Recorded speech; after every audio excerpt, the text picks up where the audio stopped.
Welcome. Welcome. Hi, everybody. Do you like these hard opens, Jana, where we're not on and then we immediately are? Yeah, that's cool. I could do an intro. I don't know. You know me. I don't. You're Small here. steps, baby steps, and Jana's here and I'm here. So like that's got to count for something, right? Yep. And 5 people are here. How's everybody doing? Good morning, everyone. Quirky Snakes. Quirky's here. 843. Hi, everybody. Yeah. Is this episode 52? Episode 52. We're like almost a year old. Not quite though. Almost, yeah. Almost. We almost did it. We almost did the big one. A lot of podcasts do not make it 1 year. If a lot of them don't make to 10. Yeah, most don't make 10 episodes, and almost all of them do not make 1 year. So I'm pretty proud of that. Wow, hello everybody. Here. Jared's here. Redstrom is here. Nice. Wow. Hi everybody. I think I already said this, but it's not safe for work. It's always been not safe for work, Jana. Why don't they get it? I don't know. So if your kids are there, pop in the earbuds. If you're at work, pop in the earbuds, or warn your coworkers that warn them. There might be blowjobs and F-bombs, and I might flash my boobies. Last week, there were blowjob sounds. I mean, you just don't know what Jana's going to do over here. That was a special moment. Well, Jessica got the full show after, and I made her blush, which I have not done in 2 years of knowing her. I've said some pretty crazy shit, and she has not reacted. Look at her face. God, she's scarred forever. Level 10. Level 10, and her husband was standing right there. It was really funny. He liked it. It's fine. He couldn't hear it though, right? No, but I think he liked it in spirit. I didn't know he was standing there when I did it. So, that's what they all say. A boom boom in the snake room. A boom Who's boom booming? Oh, already? Oh, well, it is that time. I'm just way behind. I have a show this weekend. It's the last show of the year. We'll be in Hillsboro tomorrow and Sunday. If y'all are local, come on down, see us, say hi. But then after that, then my season will start. I think November, December, we'll do a season plan for y'all so you can see what we're cooking up. And we still have a sponsor. How tall are we?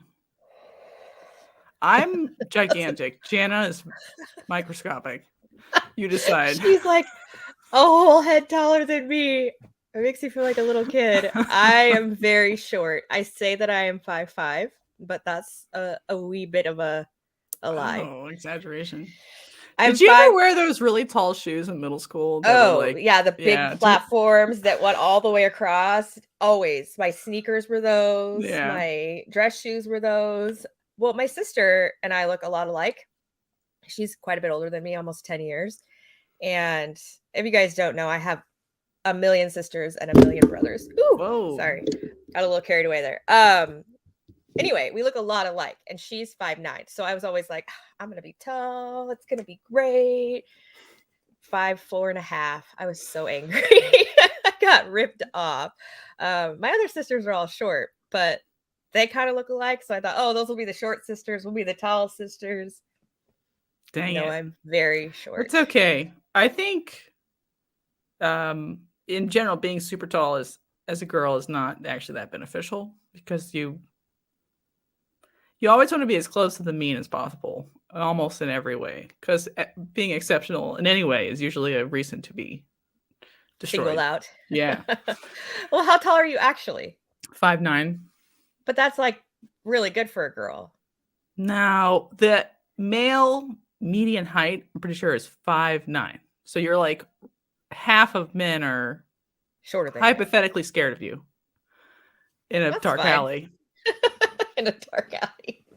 Although, like, as an adult now, like not in middle school anymore, you're like, you know what? If everybody's laying down, doesn't matter how tall. anybody is. Like, You who could cares? figure it all out. So, like, I'm telling you, being short though, when you're both horizontal, it's not all it's cracked up to be. Right. Like, there are some things you cannot do while doing other things when you're short. I mean, you're just not long enough. There's like logistical issues, right? Yeah. So I'm real bummed that I'm the height that I am. I should probably get over it because I'm like old now. So right, yes, middle school. Maybe I should I should just accept it. But you know, people still grow. There's still hope. There's probably not any hope. But Candy Reptiles is here. I'm very short, and my children will probably be taller than me, which is sad. That's okay. We still have a podcast. We do still have a podcast and a sponsor, Mr. Shane Kelley. I am ready. Let's see it. So Shane has a late ass season, and he's talked about this, but he definitely does because he's still getting eggs. Are you getting eggs right now? I have 2 that I'm waiting to lay. One may have reabsorbed. I'm going to run ultrasounds next week. So here's a pairing. The pairing was GHI Yellow Belly Red Stripe Fire Clown, which is a pretty nice male, right? Really to nice a pastel clown. Obviously. But pastel clown females are real easy to get your hands on, so I understand. So here's my question to make it fun. What genes would you want in a daughter from these 3 eggs? You only got 3 good eggs. I would want all the same as the dad. If there was no fire, I wouldn't cry about it. But GHI Red Stripe Yellow Belly. But also, I'd be cool with like a GHI Yellow Belly Fire because you've produced some het clown girls that have all that, and they're really pretty. I don't know if they're fire. Remember? Oh, yeah, they are. They're fire. Okay, what would you want?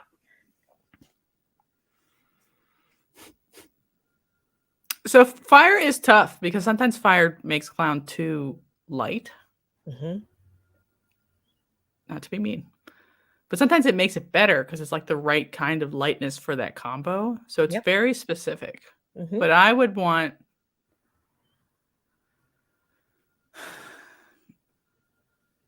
some that are no fire and some that are fire. Yep.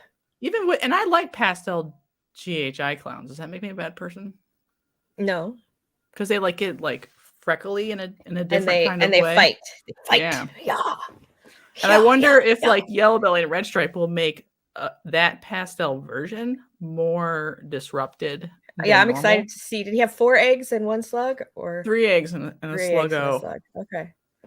So I think it's good. 10 out of 10. Y'all have not been buying his snakes from Morph Market. I checked. They're still there. So what are you doing with yourselves, I know. guys? Gosh. Check them out on Morph Market, the Boob Tube, the Instagrams, and anywhere you want to be. Forward Motion Reptiles, vanilla over fire for me. I tend to lean more towards vanilla if it's a high quality vanilla. There are some lines where if you squint at it wrong, you can't tell it's still a normal. But when it's really good quality vanilla, every time. I like that it does the big circle on the head in combinations. Like, vanilla for me too.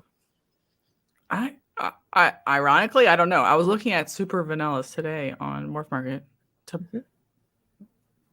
maybe buy one. I don't know. I probably not. I'm just, you always browse a little bit because I like the white head on the like a black head body. We need to do that a lot because once I saw that combo, I'm like, we've been fucking up this whole time. Like if you could add a bunch of dark genes to like a clown or a tri-stripe and then give it a white head. Yep. Yeah. Yeah, it's really cool. I also really like disco. So disco vanilla, disco fire obviously is everybody, and it rings like a pie, but I'd like to see some vanilla disco combos and see if you get the circle and you get the ringing, like that would be pretty cool. But yeah, vanilla for me all the way. Right. We're going to talk about this quirky, the number of ball pythons on Morph Market. So many. We'll get into it a little bit. Het freezer.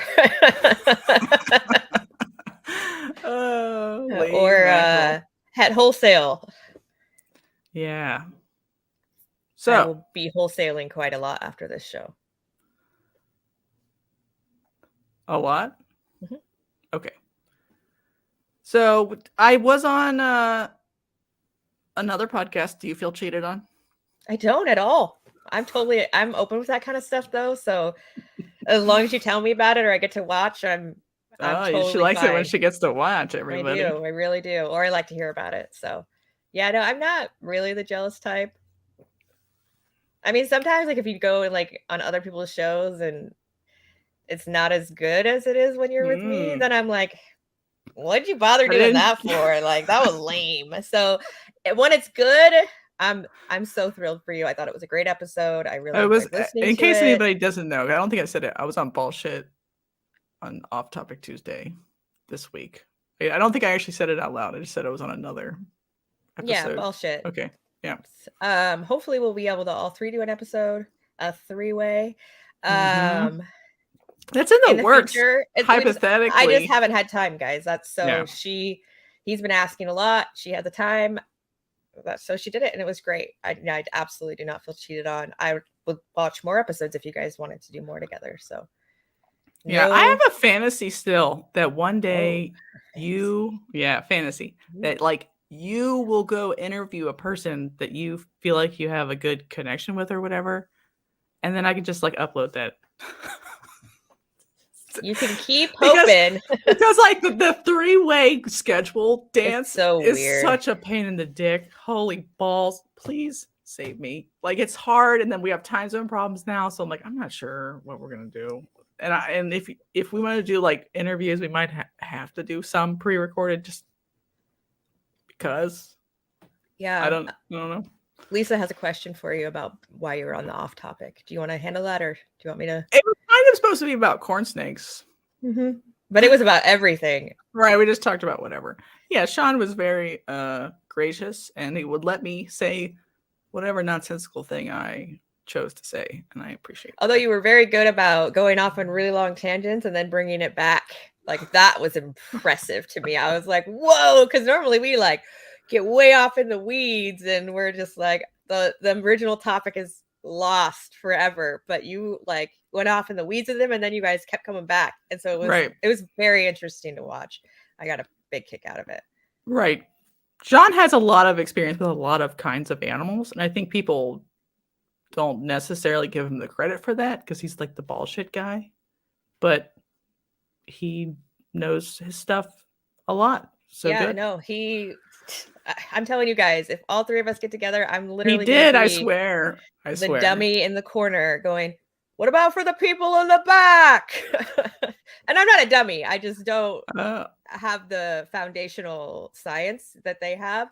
And so the conversations with me look a lot different than the conversations with them. And I thought it was really fun to listen to two people on the same level with that scientific base, just riffing off each other. I just really enjoyed it. Danny's here. Thank you for coming. Yeah. We actually have a lot of people. We're finally cool. Maybe. Maybe they heard about the blowjob sounds. No. Oh, yeah. That's why they're here. All right. Let's get into it. 10-foot banners. Woo! Where?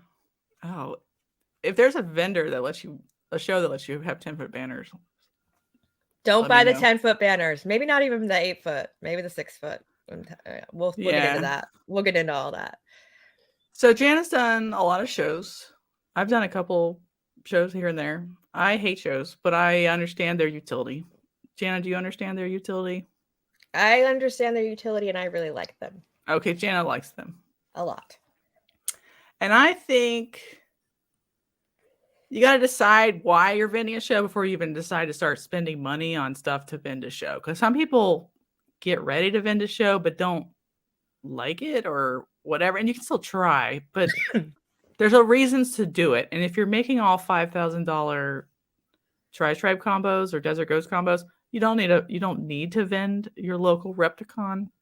You also need to talk to other vendors in your specific area. I'm in the Pacific Northwest, which is largely an untapped pet market. And so for your, what's the word? Help me out. My brain just went blank. For your byproduct. Market? Okay. For the things that you don't want to keep, your males that nobody wants, that are double and triple het, that no one gives a F about. Or if you're doing combinations that are just het clown or het pied, no one cares if the males are het clown or het pied, or the single gene females that are het clown or het pied. There's no market right now for those things. So literally they are just whatever gene they're presenting at, and the het adds no value because of the market that we're in right now. And so byproduct would be stuff that you know is not going to sell on Morph Market, because nobody's going to pay $100 and then pay $75 to ship it. Right. That's called byproduct, people. Like, that does not need to be there. But also, if you're vending Tinley or, you know, some of the bigger shows where other breeders are coming to shop, yeah, your tri-stripes might sell. But I maybe sell one breeder quality snake per show. Everything else is byproduct going into pet homes. In her market. In the Pacific Northwest market. So you have to investigate your own market, because there are some people that go to shows, they even go to big shows like Arlington, and they don't make $200. And it's going to take you a lot more money to vend than $200. So you have to look at that. You have to talk to other vendors, maybe go to the show as a person instead of a vendor. Yes, that's a great tip. Just wear your shirt, have your cards in your back pocket in case anybody wants them, and talk to the vendors. If you say you're a breeder, they will talk to you if they're not busy. Try to find a time when they're not covered in customers, because they would rather sell a snake than tell you about vending. But they also will tell you about vending, because most breeders are nice and will talk to other breeders. So go to your local shows, ask around. If you can talk to the person who manages the show, also, that's a good way to do it. Sometimes they'll oversell it because they want more people to come and vend. So don't just talk to the show. They definitely the show curators, but you can get door numbers. You can ask how much tables are. You can find, because every show is different, and sometimes the shows are different for different locations, the price of a table. So do your homework, and then decide what you're doing. Like, that's the first step, though, is that you need to know your own market. So I'm going to tell you all these things, and it's going to be like, yeah, I should do shows. But the Pacific Northwest is a unique bubble, and the rest of the country is doing something else. So specifically look at your location. DTMG Python says sometimes they can find pet store owners walking around looking to buy wholesale lots of low-end stuff. And that is true. And you wouldn't necessarily interact with that person without being at the show. Like, find that wholesale contact. It's a good place to make contacts. Correct. Yeah. If I didn't do a show, I wouldn't know any wholesalers.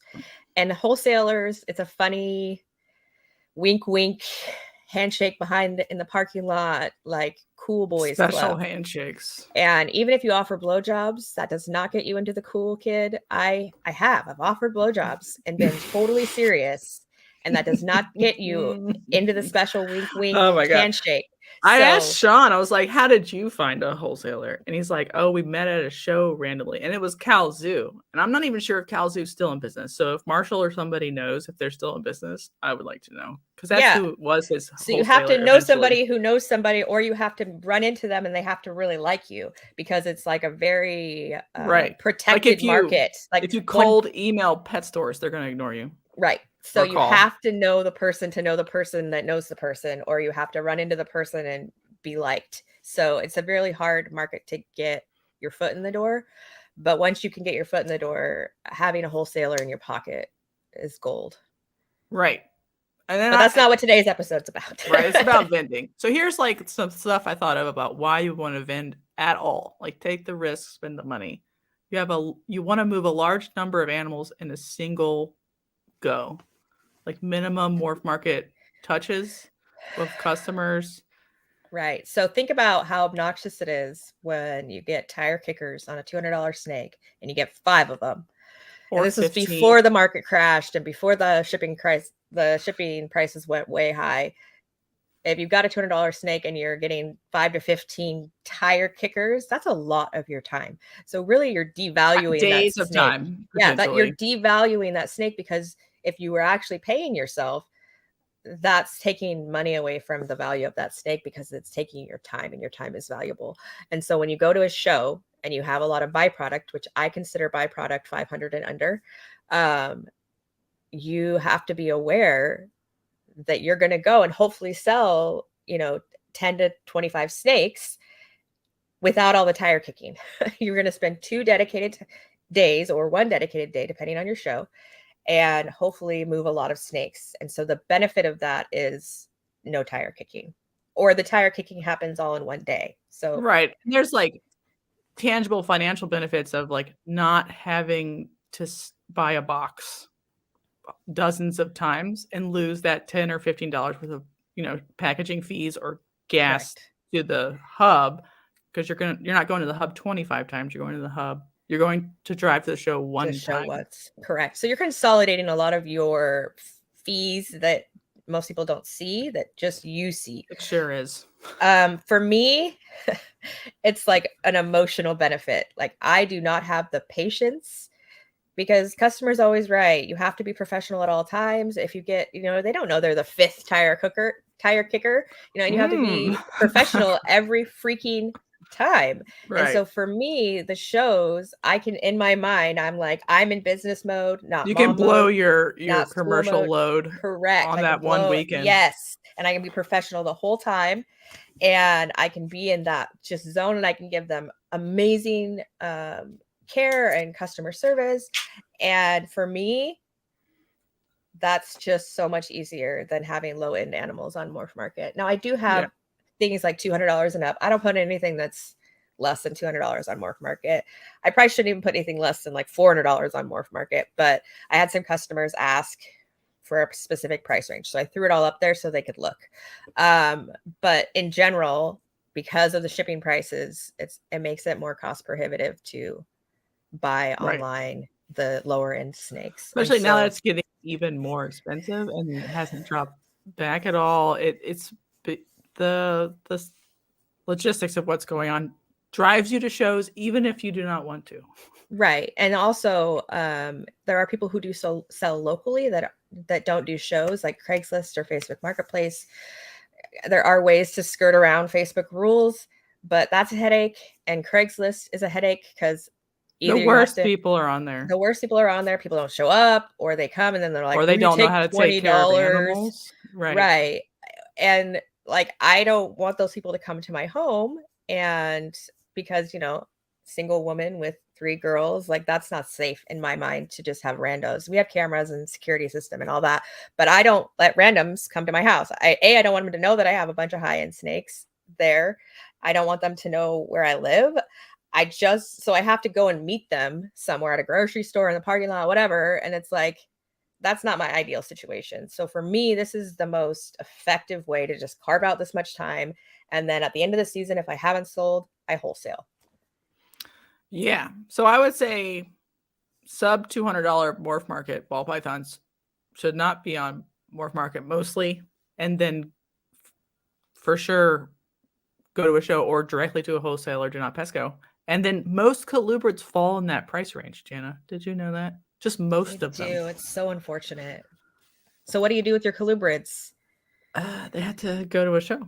They have to go to a show, or they have to go to a wholesaler, or they have to go to a pet store. Like, you just have to really think about that when you're thinking about how you're setting up your business, how you're setting up how you're going to sell. Like, most people who are trying to do it right, they buy all their nice stuff and then they're waiting. So you're either practicing on lower end females while you're waiting, which is what I'm doing. So I knew I had to have an avenue to push those snakes out the door while I'm waiting for my really good stuff, which hopefully I'll get a lot of really good stuff this season, because all my stuff is finally to age and to size, and hopefully they'll go for me. But I knew that I needed a place to do that. And I knew myself that I wouldn't want 50 tire kickers, and I wouldn't want Craigslist people. And so you just really have to think about your market and what product you're producing, and if it's worth your time.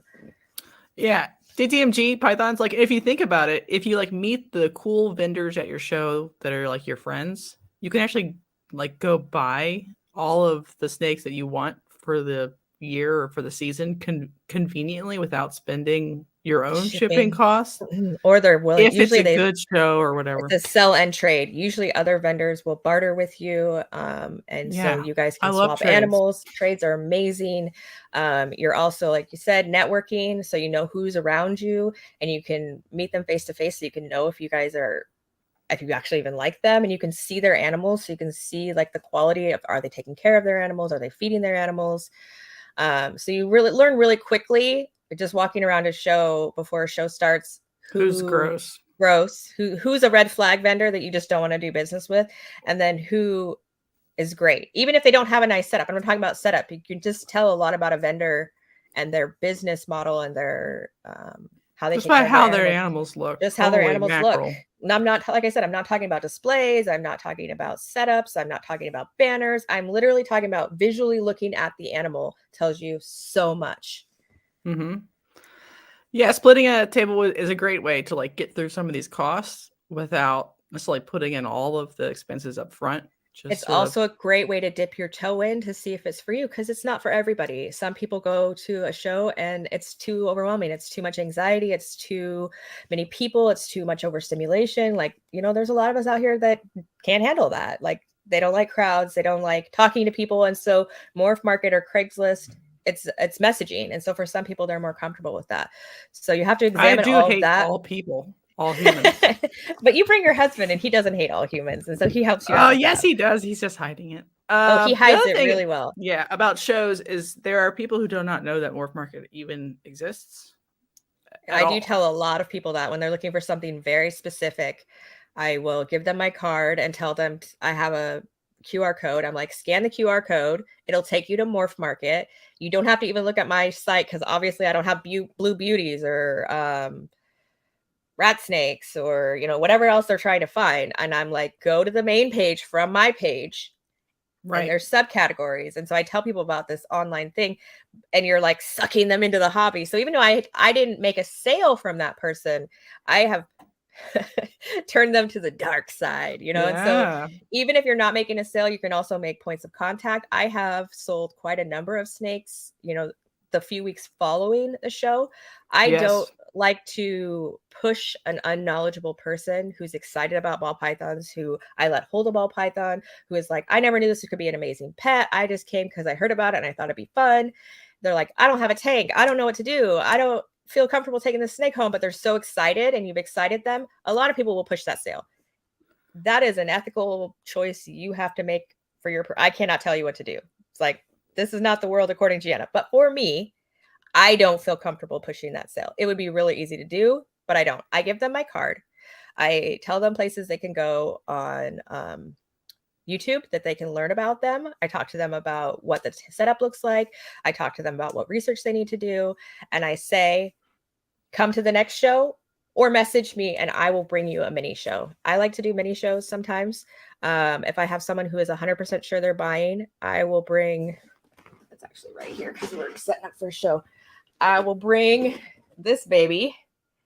And so for the audio people, that's one level of a acrylic display with the five. And you can put up to 10 snakes in it. If they're all from the same and they're all hatchlings and you have biosecurity to your hatchlings, like you have to be aware of that still. But all of mine are in the same, and they're all in the same like biosecurity network. They're all like in the extra safe zone.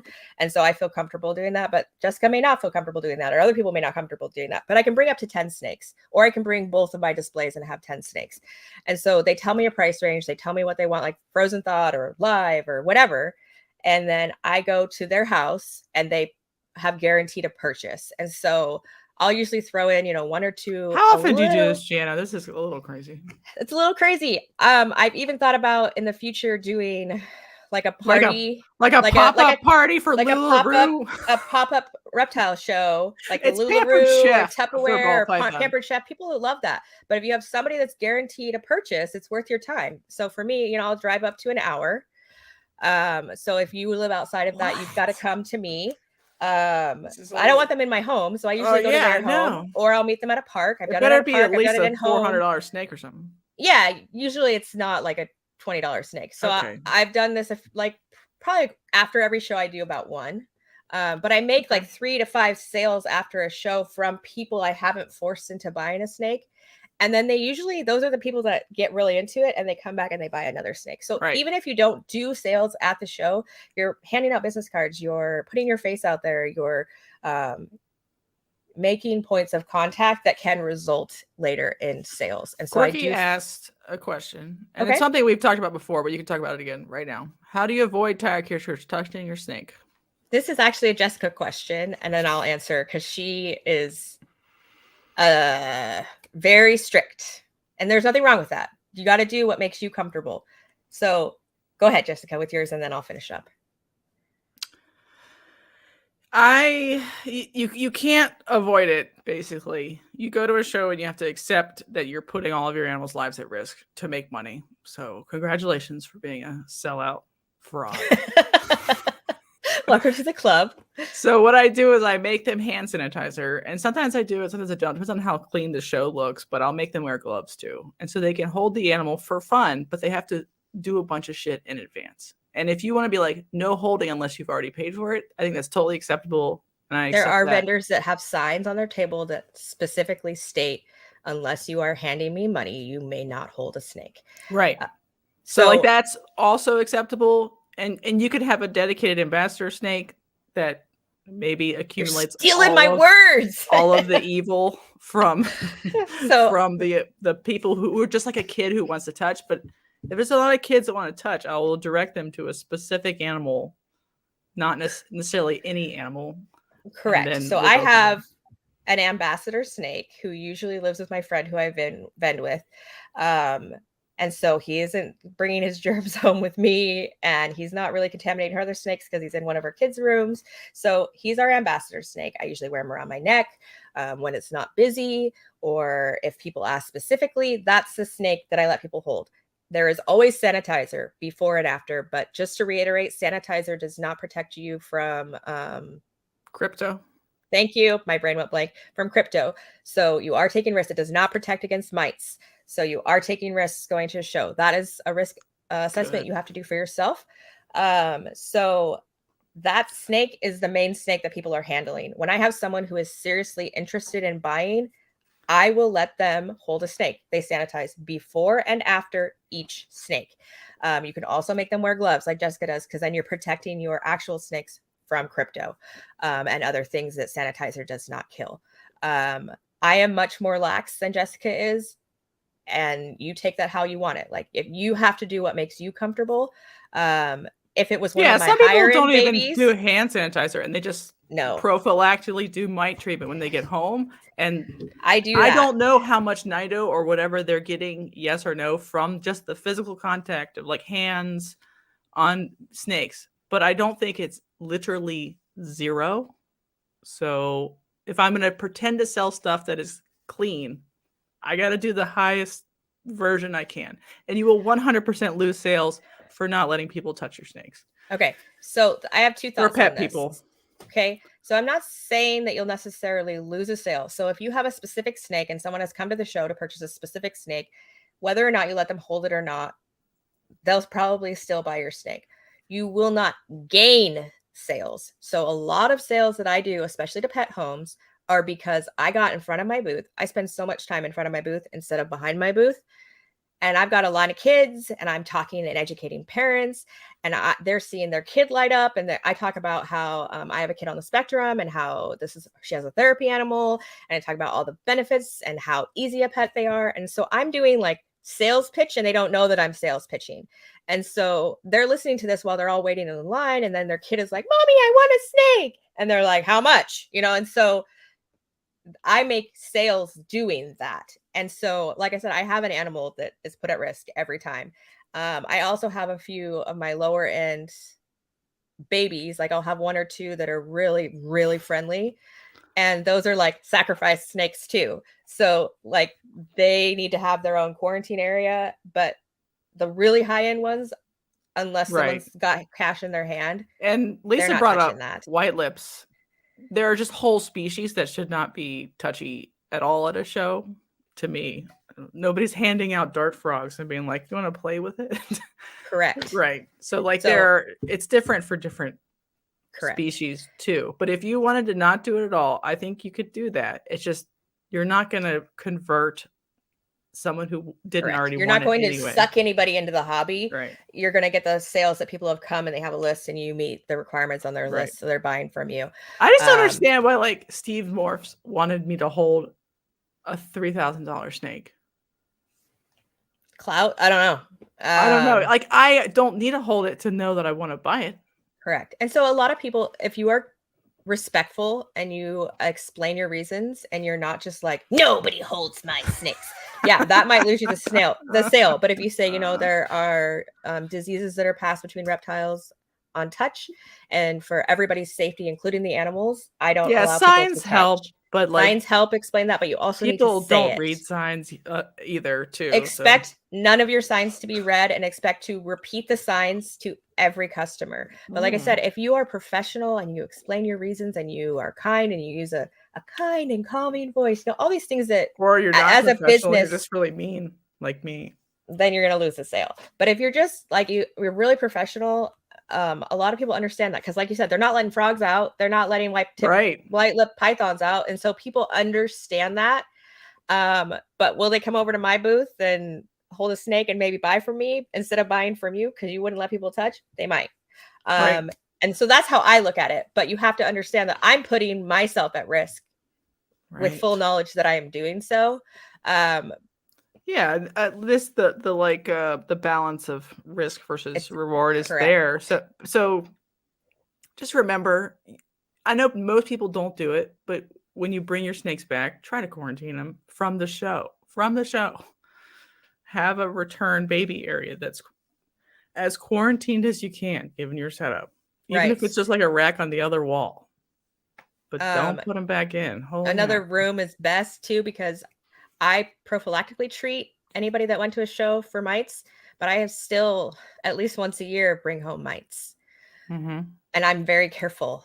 I mean, lots of people touch my stuff, so I'm not as careful as Jessica. So you could say that maybe I'm not being careful, but like I prophylactically treat, I inspect every snake, and I still get mites on those snakes at least once a year. And so now that I have a outside thing, those snakes do not go outside with my main collection when they come back from a show. I'm going to have a show rack, and they're going to go in that. And in that show rack, I even have like lower end animals on the bottom and higher end animals on the top. So they're in two different, even though they're in the same rack, they're in two different biosafety. Like they don't interact. They don't get offered each other's food.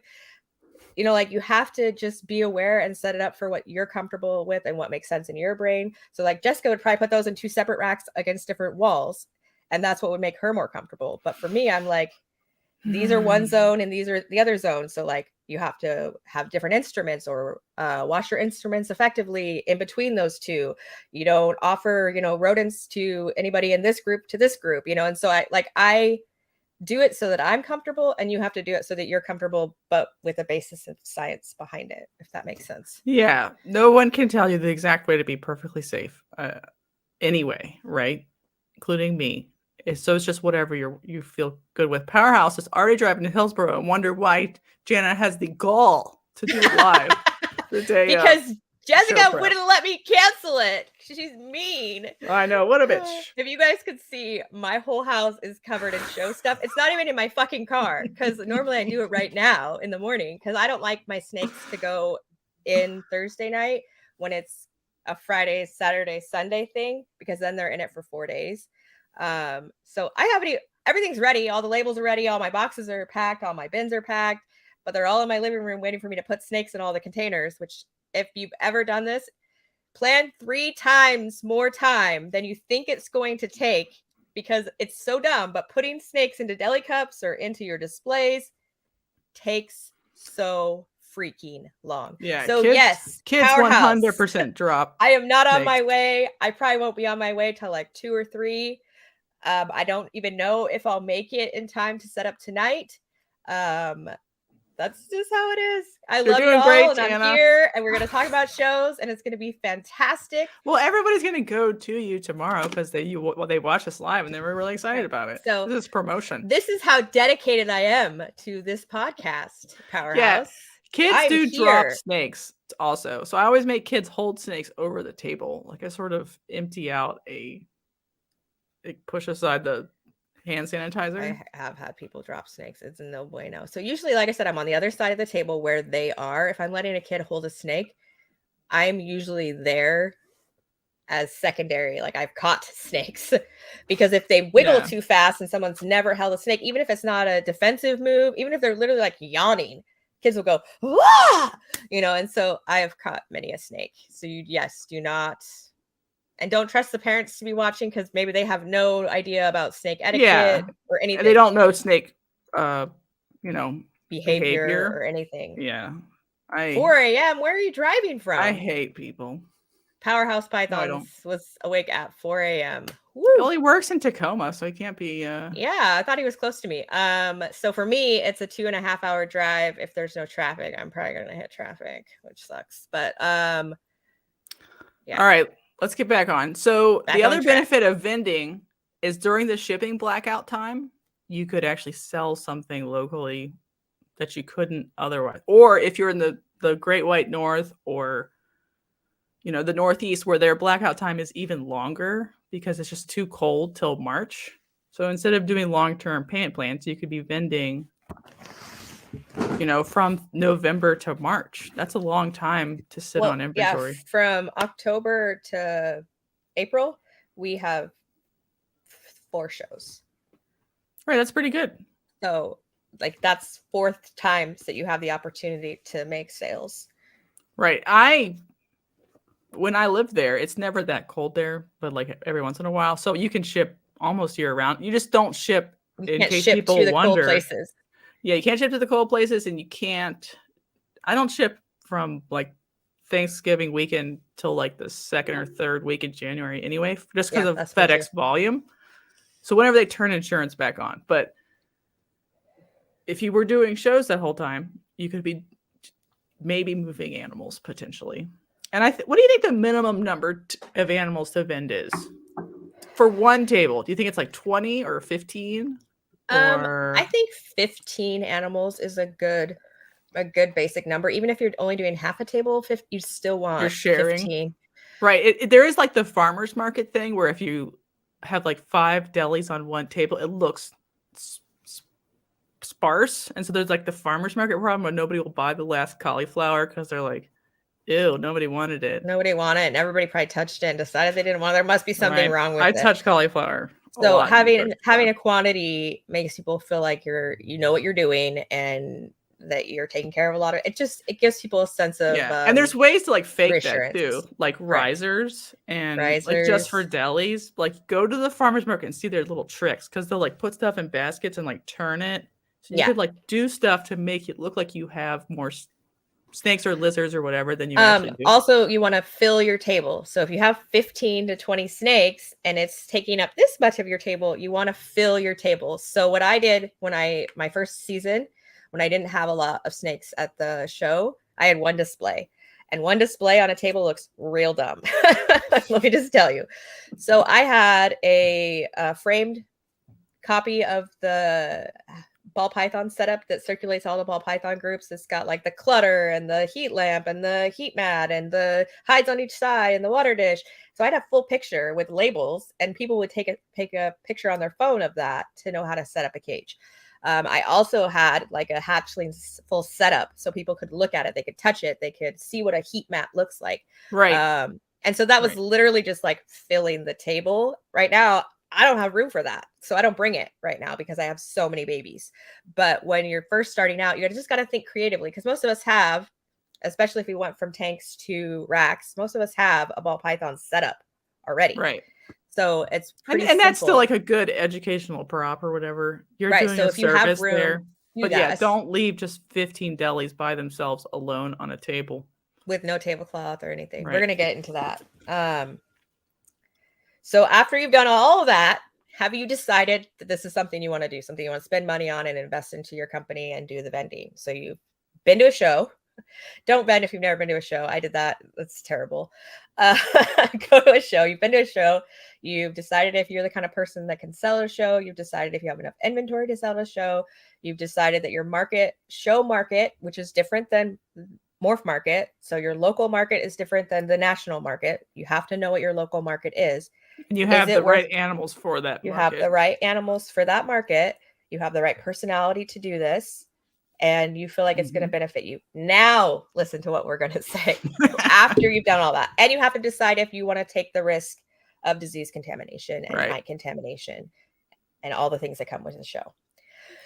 So you've decided you want to do a show. So now we're going to talk to you about like, what do you need? Yeah. And before we start, I put in a comment here that I've seen people like actively disparage people being like, your setup is disgusting. And it's like, because they didn't spend enough. But it was like pretty nice and attractive, and they tried hard, and they have little cute things and little education. Ignore the haters. Fuck all those people. It's like, okay. Your quality ass animals are way better than like the really cool setup that barely feeds their ball pythons a hopper once a month, and they're really skinny. And I can tell you only feed them a hopper once a month. Just saying. Trust me. So like the quality of your effort, it's not necessarily like equated to how much you spend on your setup. So you want to start in low and build up, or you want to start in high. All of that's fine, but like your animals are the most important part. Don't go and drop $5,000 on your display setup if you're going to be selling 15 snakes. Well, even if you shouldn't have sick animals anyway, like that's another topic totally. But don't drop $5,000 when you've never vended a show. I just think that isn't right, especially if you don't know if you like it. You don't know if you like it. You're just trying it out. Please do not spend $5,000 on a professional setup. Come in at a basic or a medium, so we're going to talk about the different levels of what you can set up. The average cost for table, it's $60 per table, but it can be $75 to $150 per table, depending on the show. Depending on and that's the show. That's usually not per day. It's like a 2-day a 1-day show might be $60 for one table for 1 day, but a 2-day show might be $120 for one table for 2 days. Correct. Does that make any sense? Yes. But the NARBCs are much more expensive, but all the ones here are actually cheaper than all the ones in the Pacific Northwest. Yes. So is that weird? It's just the venue cost. Right. So for ours, like the one I'm doing this weekend, I think it's like $150 for a corner, which is 2 tables and a 10 by 10 area. And you can get a 1 table and you still get the 10 by 10 area, but your exposure to people is only 1 table. And so you just have to decide. And like sharing is great. Don't ever feel bad that you're going to share a table. I shared a table probably the first 2 that I did. And then we moved up to a corner together. So we each had a table in the same booth. And that's a wonderful thing to do. You have someone else with you. So if you need to pee or you need to eat or you just need to go outside because it's 1,000 degrees in there and you just want some air. Sometimes I go outside and like breathe. Look at the sunshine and try to get it together. So having another person there, fantastic. Because most of us, I don't know about you, but I don't have another person. I'm trying to rope my parents into it, so they're coming this weekend. But before that, I didn't have another person that I could bring to help me specifically vend mine. And so wearing serpents, I think you're hello. And so the entry level setup for me is something that is under $200. So you can spend anywhere from $50 to $200 based on what of these things you want to get. You don't have to feel bad, everybody, that you think you need $2,000. You don't. I swear. You need to like be creative with how you source your like filler items or whatever. Correct. But you probably have a lot of them, like Jana already said. So like, don't feel bad, please. So you do not have to have a fitted tablecloth, but they do provide. Some provide like the lame party plastic black tablecloth. Party City. Please don't use that. It's cute though. I like that they try. Cute. It's nice that they try. It's sweet that they provide those. Please don't use that. That does make you look unprofessional. People are going to riff on you. You can use fabric. You can use a square tablecloth. Even if you're doing half, you can like set it up at an angle or whatever. If you don't want to spend $20, very nice price. Yes, no extras for $20 or less on Amazon. On Amazon, Google it. We'll have like a whole list of links to stuff that we've bought, but you don't feel like that's what you have to have. So they have the fitted tablecloths, and then they have the stretchy fitted tablecloths. Which one do you like? I prefer the one I use is the non-stretchy. Both look nice, but I put a lot of shit under the tables to hide it. Yeah. And so you know what? There's something weirdly sexual about the fitted ones, and I don't mean to say that out loud. They look like people's legs, like pushing, and I'm like, I don't. Ooh, it's kinky. I didn't know I was supposed to be like. So neither one look bad. I'm not saying either look bad, but for me, I like to put my bins under the table so they're not cluttering up my booth area. Too much stuff. And so I cram a lot of stuff under there. And when you have the fitted, you lose the 2 end spots that you could be shoving your shit. So I have the ones that just lay exactly the size of the table. And now some tables are 6 foot for sure. There are venues that use 6 foot and there are venues that use 8 foot. I have the 8 foot fitted that are not elastic. So they're just like linen cloth. And for the 6 foot tables, I literally just fold in and clip it. I don't even have to clip it. You just fold it in, tuck it under, and it sits nicely. And you can't even tell that it's not the right size tablecloth. You can buy both sets if you want. I didn't feel like I needed to do that, but literally it's $15 to $20. And most of us can swing that. But like I said, if you already have a tablecloth laying around that matches your logo or whatever, and you're just going to try it out, as long as you have a nice piece of cloth, it's okay. Don't use something plastic. Please don't use something plastic. Beastmore says he wants to spend $2K. There's nothing wrong with wanting it to be nice looking. For sure. Some people are like, I'm not going to vend because I can't afford to vend. $5,000 or $2,000. There's nothing wrong. Vend, right? If you know you're going to vend and you're investing for your future and you don't want to invest twice and you know you're going to go big or go home, fine. That works for you. I'm just saying, if you have no idea if this is something for you, if you have no idea what the local market is, if you haven't talked to anybody and you haven't done your research and you just want to go and see, dropping $2K is not a smart business investment. But if you know and you're in it and you're investing in yourself, shit, go for it. That's great. So I know the Powerhouse, he has a beautiful setup.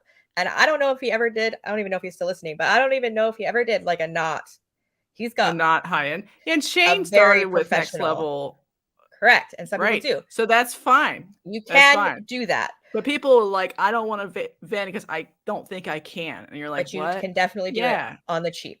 And right. So after you've got your tablecloth or your piece of fabric, or, you know, you steal one from your kitchen table or you spend the $20 on Amazon, the tablecloth is a must. Then you can get, if you don't want to do a huge 6 or 8 foot banner with a banner stand, I think that's kind of like the next level up. You can get a table runner and they're pretty inexpensive. In my opinion, they're $40 and they have your logo on them. You can get them in multiple different, the background color, mine are white. And then I have my logo on it. And so those just drape over the table. And it's much more affordable to spend $60 on a logoed table and tablecloth than to spend the $200 to $300 it is to get your logo on printed the tablecloth, printed on the actual tablecloth. So it's a much more affordable way to still look really professional. And so when I did my very first one, I had a tablecloth and I had a runner. And then I also got a banner because I knew I was going to be doing it a lot. But I have seen people who don't do the banner and just have the tablecloth and the banner. Yeah, I've seen people do it like for a long time. Like or they just are completely comfortable with that. Like it's still very professional and it still looks very nice. Yep. I think that there's a setup on our thumbnail that you can see that's my setup. And so you can see my white table runner. It has a nice contrast. My logo is really pretty. People like to look at my logo. And it has the Seattle skyline. So all the locals are like, whoa, this is cool. You know, and so it just adds another element of professionalism, but you do not have to have that if you're trying to do it on the cheap just to get your foot in the door. And then you can do like an optional homemade deli cup display. My ex is very handy and he made me a black slanted with a acrylic lid. There are thefts at shows, especially deli cup animals are the most likely to be targeted. People will just walk by and keep walking as they grab a deli cup, you know, and you're very busy and it's not possible to watch every deli cup on your table. So there are some people that put like the pond netting over their stuff. I think that looks terrible. But if you're getting a lot of theft, there are nice people who do that, and I don't mean to disparage you, but like it makes me feel like it makes me cringe. Yeah, and I don't think it looks nice. But if you're having a lot of thefts, if you have a lot of geckos on your table or a lot of spiders on your table, I understand doing that. So it is an option. I just think it looks horrible and it makes people not want to look at your stuff because they're looking through the netted mesh pond covers. But you do have to think about that. If you only have 10 or 15 animals and you have half a table and you're sitting in front of it, it's probably not going to be a problem. But if you have a full 8-foot or a corner like I do, you can't keep your eyes on every part of your table. And so you need to know that your product or your snakes or your animals, whatever you're selling, is secure. And so mine has an acrylic top. Most of the time that top is up and open and I'm talking to people and they're picking up deli cups and putting them back in. But that's where I put all of my lower end. And when I first started, that's where I put everything. It has LED lights that run around it. You can make those for, between 100 and 150, depending on the economy in your area and what lumber and supplies are costing. Mine was made before the big economy hike. And so mine was under $100, but I imagine it would probably be about $200 to do it now. You can also Google like DIY display cases, and there are lots and lots of plans online. A lot of people have done the like deli cup cutouts where you take your hole saw to whatever your 4-inch or 6-inch. You can also buy templates for that, but you can also just look at it and draw it on there and do it yourself. So if you're handy, there are definitely really cool things you can make. If you're not handy, Google, like displays ideas, and you can go onto Amazon and you can get little shelves that are acrylic, or if you like natural colored stuff or whatever, and you can put the deli cups on those like shelves and stuff. You can get creative if you are looking for a more professional display that's more affordable. All right, hold on, take a breath. Powerhouse Python says he did one show on the cheap, then he bought the baller setup. So Powerhouse did it. Yeah, if you don't know what a baller setup looks like, check out Powerhouse Pythons. Hopefully he'll post his setup when it's set up tonight or tomorrow. And then his looks, it's fire. Like, it's one of the nicest setups at our local shows. Like, every time I walk by it, I'm just like, man, I gotta ask him to just redo my whole setup. Just come over here and make a nice little list. You think it's best to wait till you're sure that you're in the hobby for the long haul, then you don't bother spending anything on setups. You're going to get its use. That's hard though, because how does somebody know that they hate vending or like vending until they do it? Right. Like, I probably spent $2,500 on my first setup, and it still looks like shit. So like, I can't imagine what it would look like if I spent $500 on it. See, and I think for my first show, I think I spent $250. Yeah, so if you had hated it, you would be as out. Well, and then I made like $5,000 on my first show, and I'm not saying that's what you're going to do at your show, because I cannot control how much money you make. But that's right. You might do great because your setup is great. People like wow. And that was on the cheap setup, and I had one table. I think I only had half a table, and so it was like literally, you can do what you need to do in the space that you're doing it, and there's a way to do it cheaply while you're figuring it out. Do you want a professional setup? Hell yes, you want a professional setup, but you have to take in other factors. Snakes sell better out of acrylic than they do out of delis. What's really interesting? Sometimes some shows I sell more out of my deli cup display than I do out of my 3-tiered acrylic display. Sometimes I don't sell any animals out of those. It's really interesting. Do you have a light on that one or no? Yes, I do have lights now. Okay. So it just depends on the show. Like, you can't predict how your show is going to be. You can predict the general market and know, I'm going to do okay at the show, or the market's really bad right now, I probably won't do very good. But knowing what sells and what doesn't, ask any vendor and they'll look at you and laugh and say, you don't know till you get there. I don't know. So I like the acrylics, even for animals as dumb as a $25, not $25, but like a yearling corn snake or something, because they're not gonna disappear off of the table. I don't have to think about them as much. So I would run acrylics just for that reason. Yeah, and you've done the jewelry box display that has a pop-up lid with like a support. She got that's on Amazon. It's like for like $100, right? 150.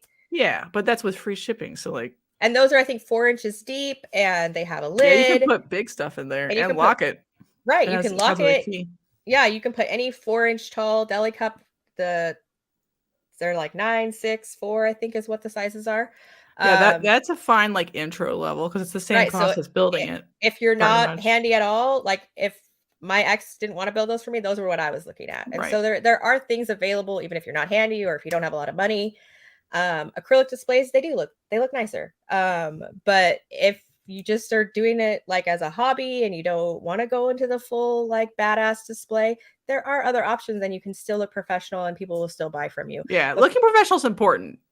But showing up and having a whole huge table with no tablecloth and 10 delis on it, people are going to walk right by you. Sterilite tubs. There's a vendor we're talking about that we're not going to mention. Okay, and so then there's like Machine Bread said, I only sell to vendors or established reptile keepers because I spent a weekend where 300 people ask, do sabu pythons bite? So yeah, rare species at a show can be its own sort of liability because they think it's another ball python or something really dumb. So and some vendors do not give husbandry advice, which I do. And like I said, I usually have that, even if I don't have room on my table, I usually still have that picture framed copy of what their thing looks like. And I have it readily available so I can pull it out and they can take a picture of it. I think it's important because you're selling to pet people. You're selling to people who may or may not be knowledgeable. It's not like on Morph Market. Like if they've sought you out on Morph Market, they've probably done a little bit of research to find you. And so I think it's important that you talk about husbandry no matter what you're selling. You talk about how often to feed. Like I just have like a little spiel that I give whenever I sell a ball python, unless they come up and they're like, I'm a breeder. Then I'm like, you don't need the spiel, you know? So it's like, you got to think about those things. Some people don't. They don't offer any husbandry. They don't offer any, like, you can call me if something goes wrong. They're just like, here's your snake. Get the fuck out. You do you. It's your business. So the next level. So that was like $300-ish for an entry level. 300. And you're mostly spending the money on the deli cups to hold animals. So you do also have to purchase your deli cups, which aren't cheap because you buy bulk. They're not expensive, but they're a couple dollars each, depending on the size that you buy. And they're pre-hole punched. You want to always buy the hole punched ones. Don't try to go the cheap and go on Amazon and get the unpunched ones or think, oh, I'll add the hole punches. I have seen people that buy or like they use the food trays. I have seen animals die in those. Like, be intelligent, okay? You can't get one that seals all the way around and is a food tray that has no holes in it. Those animals will die. Correct. And so I like to get the pre-punched because I know myself and I know I'm not going to put holes in them. And so they're a little more expensive than just regular deli cups. RN makes a good point. A lot of people are talking in the chat and I would like to highlight more, but I don't think we're going to have enough time. But buy the ultra clear delis because if you buy the semi-clear or slightly opaque ones, people can't see, but you might have just had those for like shipping and then you're like, oh, whoops. And I've done that for sure. So, I mean, if you do an accident, obviously you need to use what you put money into, but they're not going to show as well at a show. So maybe save those for shipping or whatever. But there is ones that are marked ultra clear and you need to make sure that they are that because if you can't see the animal, you can't really sell the animal. All right. What's a mid-level table display? A mid-level, I think, here I have like 400 to 600, but I would say like 750 and under. I would consider mid-level. And so you would definitely want the tablecloth. You would want the runner. So that's $60. We just talked about that in the other level. So I'm not going to go over it again. And then you would have a display, whether it is homemade or acrylic. It doesn't really matter, but it's a display that usually has an acrylic lid or some way that your animals are secure. You can do deli cup displays, like I said, that have the holes cut out of them. They usually are made out of either painted black wood or they're made out of that PVC, the black PVC, and they have holes pre-cut so you can only put a certain arrangement. I don't know why more people don't do that because you could see that shit in like a minute. For sure. But very few. They're very hard to find, but we'll have a list where you can link those. There's 2 companies that I know of that do it. You're very locked in to what sizes you can put in. Whatever sizes of holes are cut into it, that's what you're stuck with. But those have a lid that close over and usually locks, and then your animals are secure. They're usually tilted, and they're about $300. And like I said, you could probably make one for $100 to $200, depending on what the costs are for supplies in your area, if you're handy. Or you could buy it. Someone's done it for you. There's also the option still of the jewelry displays on Amazon that are about $150. I don't think those are in the show notes, but we should throw them in there. Yeah. For you guys, if anybody's interested in that. And probably at this point, I don't even think these are notes either. Like lighting starts to be like more important because you could buy like a drafting light from Amazon. I have the high end level with lighting. Okay. Yeah. Because I operated at this like mid-level for quite a while. With and then I was like, shit, light. I need lights. Like, yeah. Lights are important. You almost could like argue like not getting the acrylic and get the lights sooner. Get the lights sooner. That is a mistake that I made. Like, people were like, oh, I can't really see. Like, and so I had a complaint or two at the last 2 shows before I got lights, and they're like, you need lights. And I'm like, yeah, I need lights. Why don't I have lights? Because my homemade one has LEDs all the way around, but my acrylic, I have 2 acrylic, the step downs, and I didn't have any lighting on that, and that's a mistake. So if you are going to do the 3-step acrylics, you need to make sure you have lighting with it. But I don't have those listed till the next level. Okay. Also, at this level, you'll want to have a banner and a 6-foot sign or an 8-foot sign. The banner stands are like the photo backdrop stands. They're pretty cheap. You can buy them anywhere from like $50 to $100, depending on what kind of stand you could buy like really cool ones that like slide up and are like stiff, like from the bottom to hang stuff from. But so it doesn't have to be that cool, but they could be literally $50 or something. In my experience, so the one you have linked is the one that I have, but I'm going to just give you like my, I guess, review of that. They have some that have the like tripod feet, and they collapse and they all go into this little thing, and it's very convenient and compact. But when you're actually doing the show, the tripod feet, you got to throw a sandbag on there, and I trip over it. Other people trip on it that are vendors or that are around you. And I don't love that. So in the near future, I'm going to be upgrading to one that it has like the metal base, and you still put a sandbag on that, but it's not a big area. It's a little area. And then the poles go straight up from that. And so if you're looking at that, just think about if that's something that'll bother you. Those are usually at the high end. They're usually like $150. Mm-hmm. So the reason that I went with the cheaper is because that thought didn't cross my mind. But think about that and think about how much money you want to invest in that, because, you know, I have tripped on mine a bunch. I've almost died multiple times, and my kids almost died, and I've almost taken out other vendors. I mean, it can be a mess, and sometimes it's not a factor, and sometimes people trip over it 50 times in a show. So that's just something I'm thinking about upgrading. I'm thinking about upgrading my whole setup, and we'll talk about that further in. And then you'll need a banner, and so you can get your banners at all kinds of places. Vistaprint. I like to use, it's called Next Day Display. They are very fast. They ship out within like 2 or 3 days. You can pay for overnight shipping if you want to, but that's like $100. So it'll like double the price of your banner. And their banners are very inexpensive, and they're very nice. And so I have an 8-foot banner, which I hate. You wish you had gone to a 6-foot so your space was... I wish I had a 6-foot. So even though I have a 10 by 10 space, I always share. We get 2 corners now. And so she's in one 10-foot space and I'm in another 10-foot space. But if you think about it in your head, the table takes up 2 of that. So you have 8 feet. So people are like, oh, I'll get an 8-foot banner. But if you both have 8-foot banners, it's going to be a little bigger. And then I have the big wide legs. And so it takes up so much space that I'm always like kitty cornering my signs with other people's signs. And it's really embarrassing and obnoxious. And like, if it's partly in the walkway, that's when people trip over it. It just depends on who is around you and what their setups are. And so the 6-foot banner, especially if you're going to have the big wide legs, you know, you're always going to have room for it. And so I wish that I had a 6-foot banner, and I could easily like fold mine around and like clip it and make it a 6-foot banner. Yeah. Well, I sort of do that just to reduce.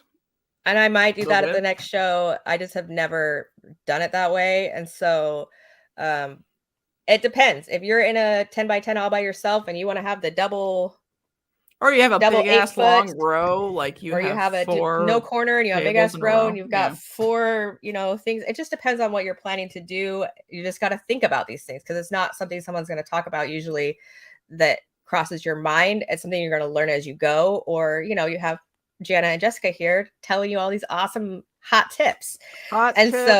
So I am looking at getting a different size banner. I am looking at getting a different stand. I am looking at the pole and drape, which we're going to talk about in a minute. So we're going to move on from the mid-level. So that's like 75 and under, or 750 and under. You've got a banner, you've got a tablecloth, you've got table runners. You might have 2 tablecloths and 2 table runners if you're in a corner. I don't use any table runners, Jan. I don't prefer them. I'm just saying. Okay. Well, you don't have to use table runners if you go buy a banner first. I like them. So I think they look great. I think that if people aren't looking up above you, they're seeing your banner. I like the way it looks, but I guess they aren't required. And then you're going to have a more professional, whether it's homemade or bought display. Right. And then I have the high end, and that's like $1,500 and under. This is when you're going to buy an acrylic display. This is when you're going to have the banner. This is when you're going to have, you could choose at this point if you're going to want a more high-end display to have the personalized tablecloths, or if you're like Jessica and you just like the plain tablecloth. She has like the really pretty blue that her logo is. It looks really nice. She has no words. It's not cluttered. It's just very clean and crisp, and it looks great. So you don't have to do any of this. This is just another level that you could take your display to. So personalized tablecloths run from $200 to $300. You can get those, like I said, Vistaprint or next day display.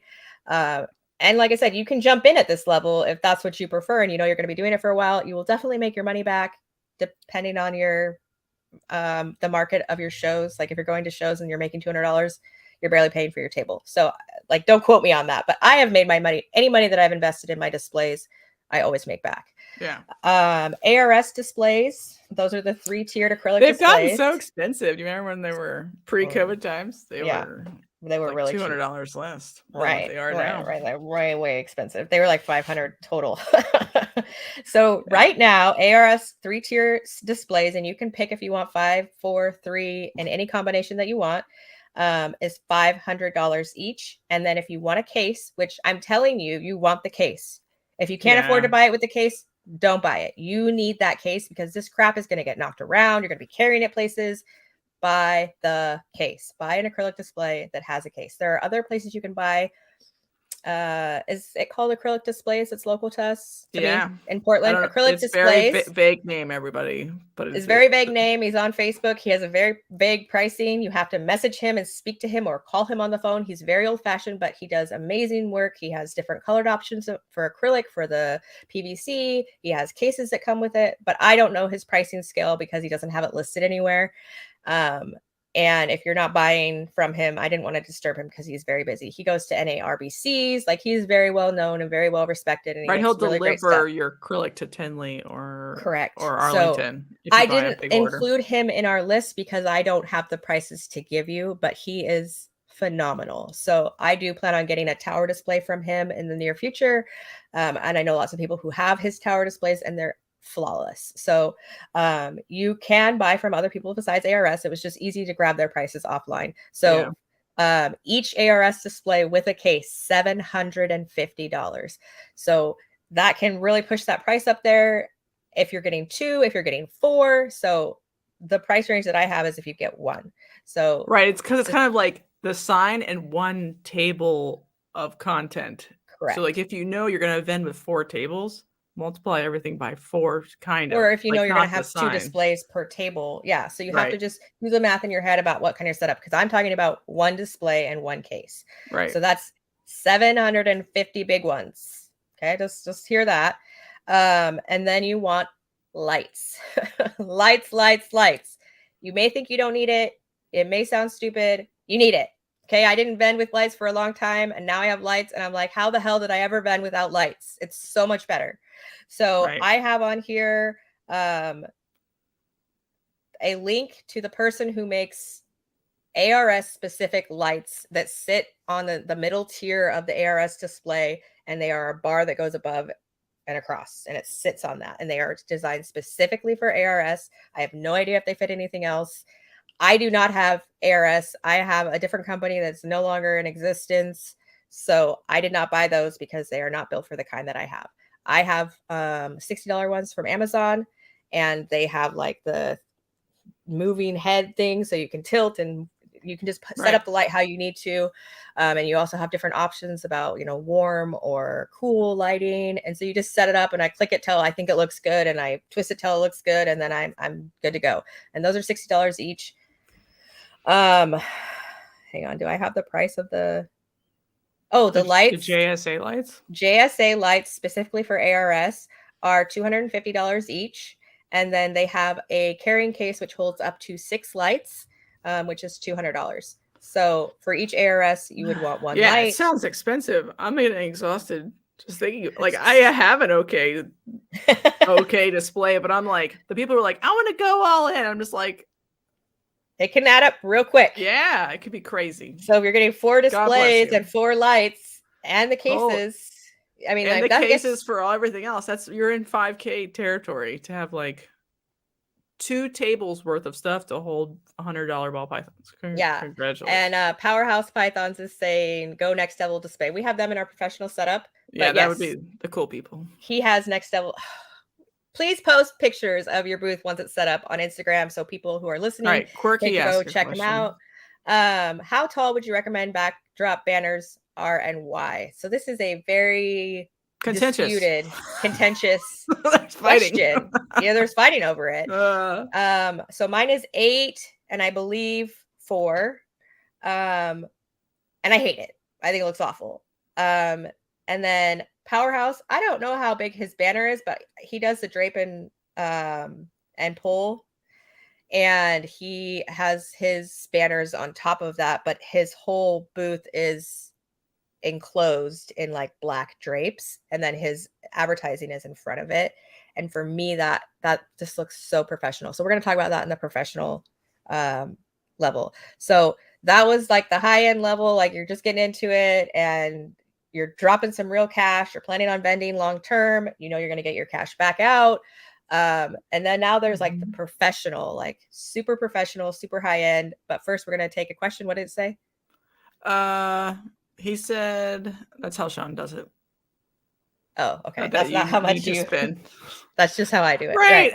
It's just hard though, because what if like, are you going to suck up all of the profits on year 1 to vend? You might. I mean, maybe that's fine. A lot of these are durable goods. So like you can resell the acrylics. You can resell them. There is a fantastic market for used ARS racks. They get sold almost at market value. But all of your personalized banners and signage does not get resold. It goes right in the trash. So like if you change your mind and you spent $400 on banners, then whoops. Okay, professional level, you are spending $2,500 or more, not less, way more. Okay, so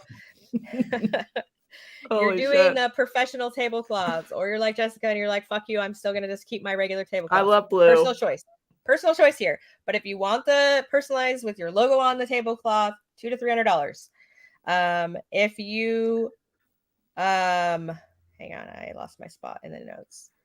The highest, nicest, most professional displays on the market are next level displays. Can we get a little like a woo? We need a soundboard so bad. Yeah, we need one so bad. Okay. Yeah. They have heat, people. They have a case. They have a thermostat. They connect your other displays.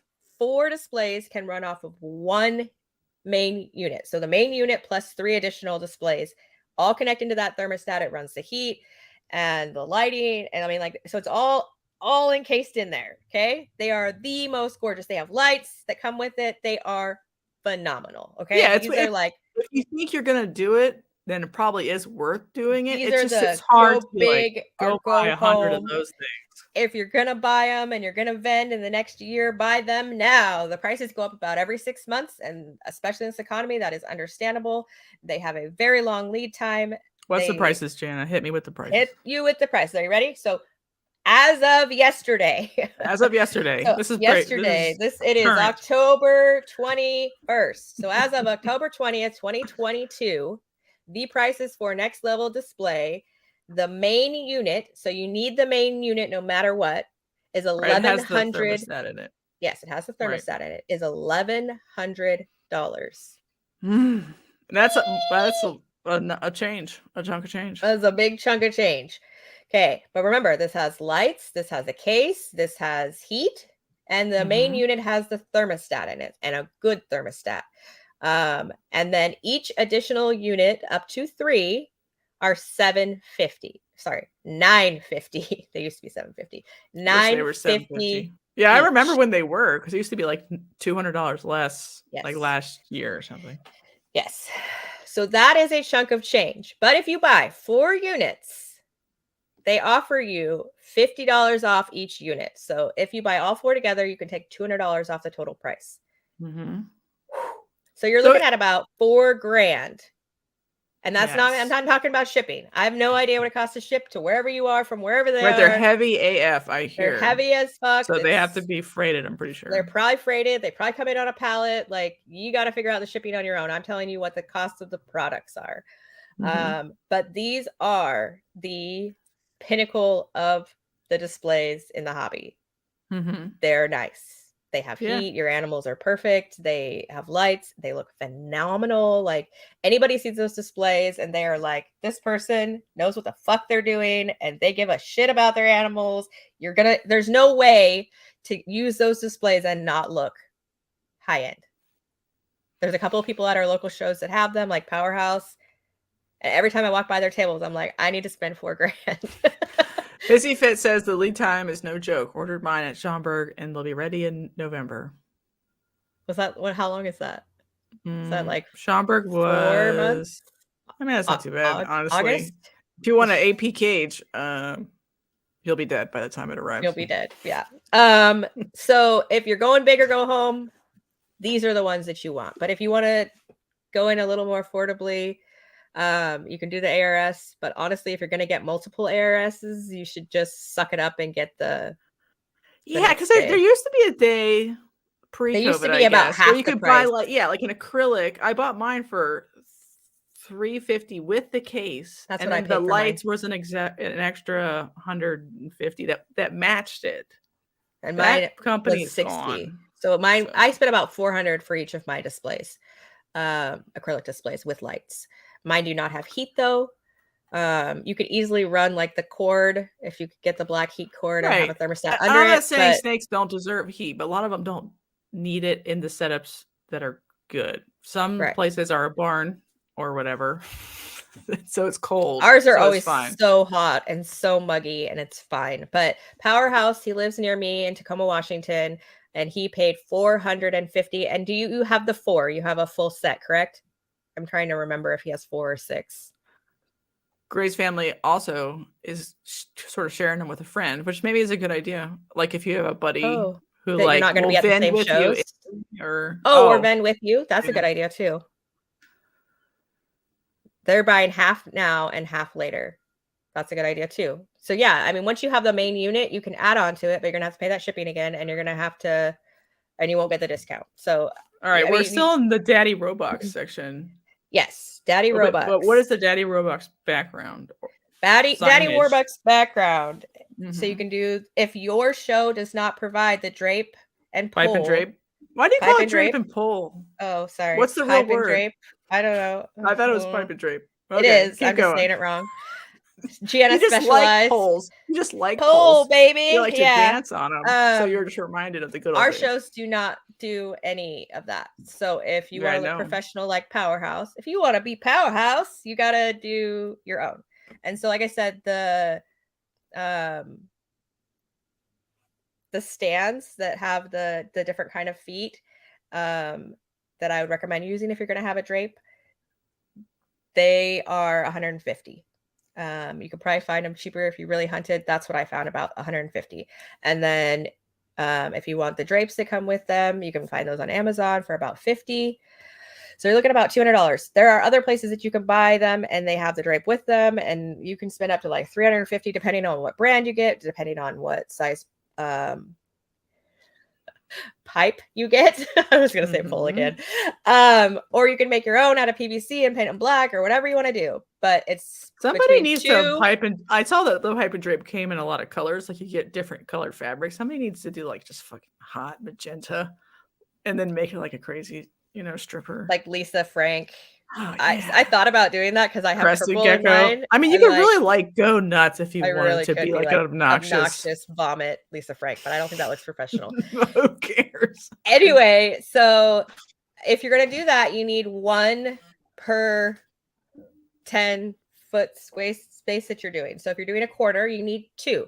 So at the minimum price, it's $200 up to $350, but you need 1 per area. So if you're doing 1 table and there's tables on either side of you, you just need one behind you. If you're doing a corner, you need 2. If you're doing 4 long tables, you need 4 of those. So just think about that in your head, how many you'll need, because if you just don't have the right amount and you're going to do it, you're doing it wrong and it'll look like crap. So do it correctly, please. And those, like I said, $200 to $350 each. And then there are also, if you don't want to do the pipe and drape, look, I can learn. There are the pop-up backgrounds. So there are curved ones that are 8 to 10 feet. I would never do the 10 foot, in my opinion. Like I said, they say you have a 10 by 10 square, but it never feels like you do. No, that's been exaggerating sizes again. It's just, there's never that much space. Oh yes, totally. So 10 think feet, in terms of 8s and 6s instead of 10s, even though they tell you 10 by 10. Right. You're not going to have 10 feet to fill. If you have a 10-foot one, people are going to be really bothered by you and you're hogging all the space. And you want the people around you to not hate your guts, because you'll probably see them a lot if you're on the vending circuit. So be nice to the other vendors around you, be professional, try to be respectful of their space, and they try to be respectful of yours. It's just a good idea. So I wouldn't say the 10-foot one, I would say the 8 one. There are also, you can get just a square one that doesn't curve. And this is what I want to buy next. Is the pop-up ones. Yeah, I don't necessarily hate what I'm doing, but of anything, if I had a pop-up one, that would just make my life 20% easier and would look nicer than what it is now. It looks so good. There's somebody that has one in our circuit. I would waste money on that for sure. And I think they have a 6-foot one just because they know they only ever get one table. And so they're always in the middle somewhere, and they have a 6-foot one. So it's never taken up anybody else's space, but it looks gorgeous because it's floor to ceiling, full banner. Was it a fast ship one? Gray Family Snake says he got his rack in 8 weeks. That sounds like lightning fast. I ordered in January and didn't get it till June. For AP cages? For ARS racks. Oh, he's talking about AP. Sorry.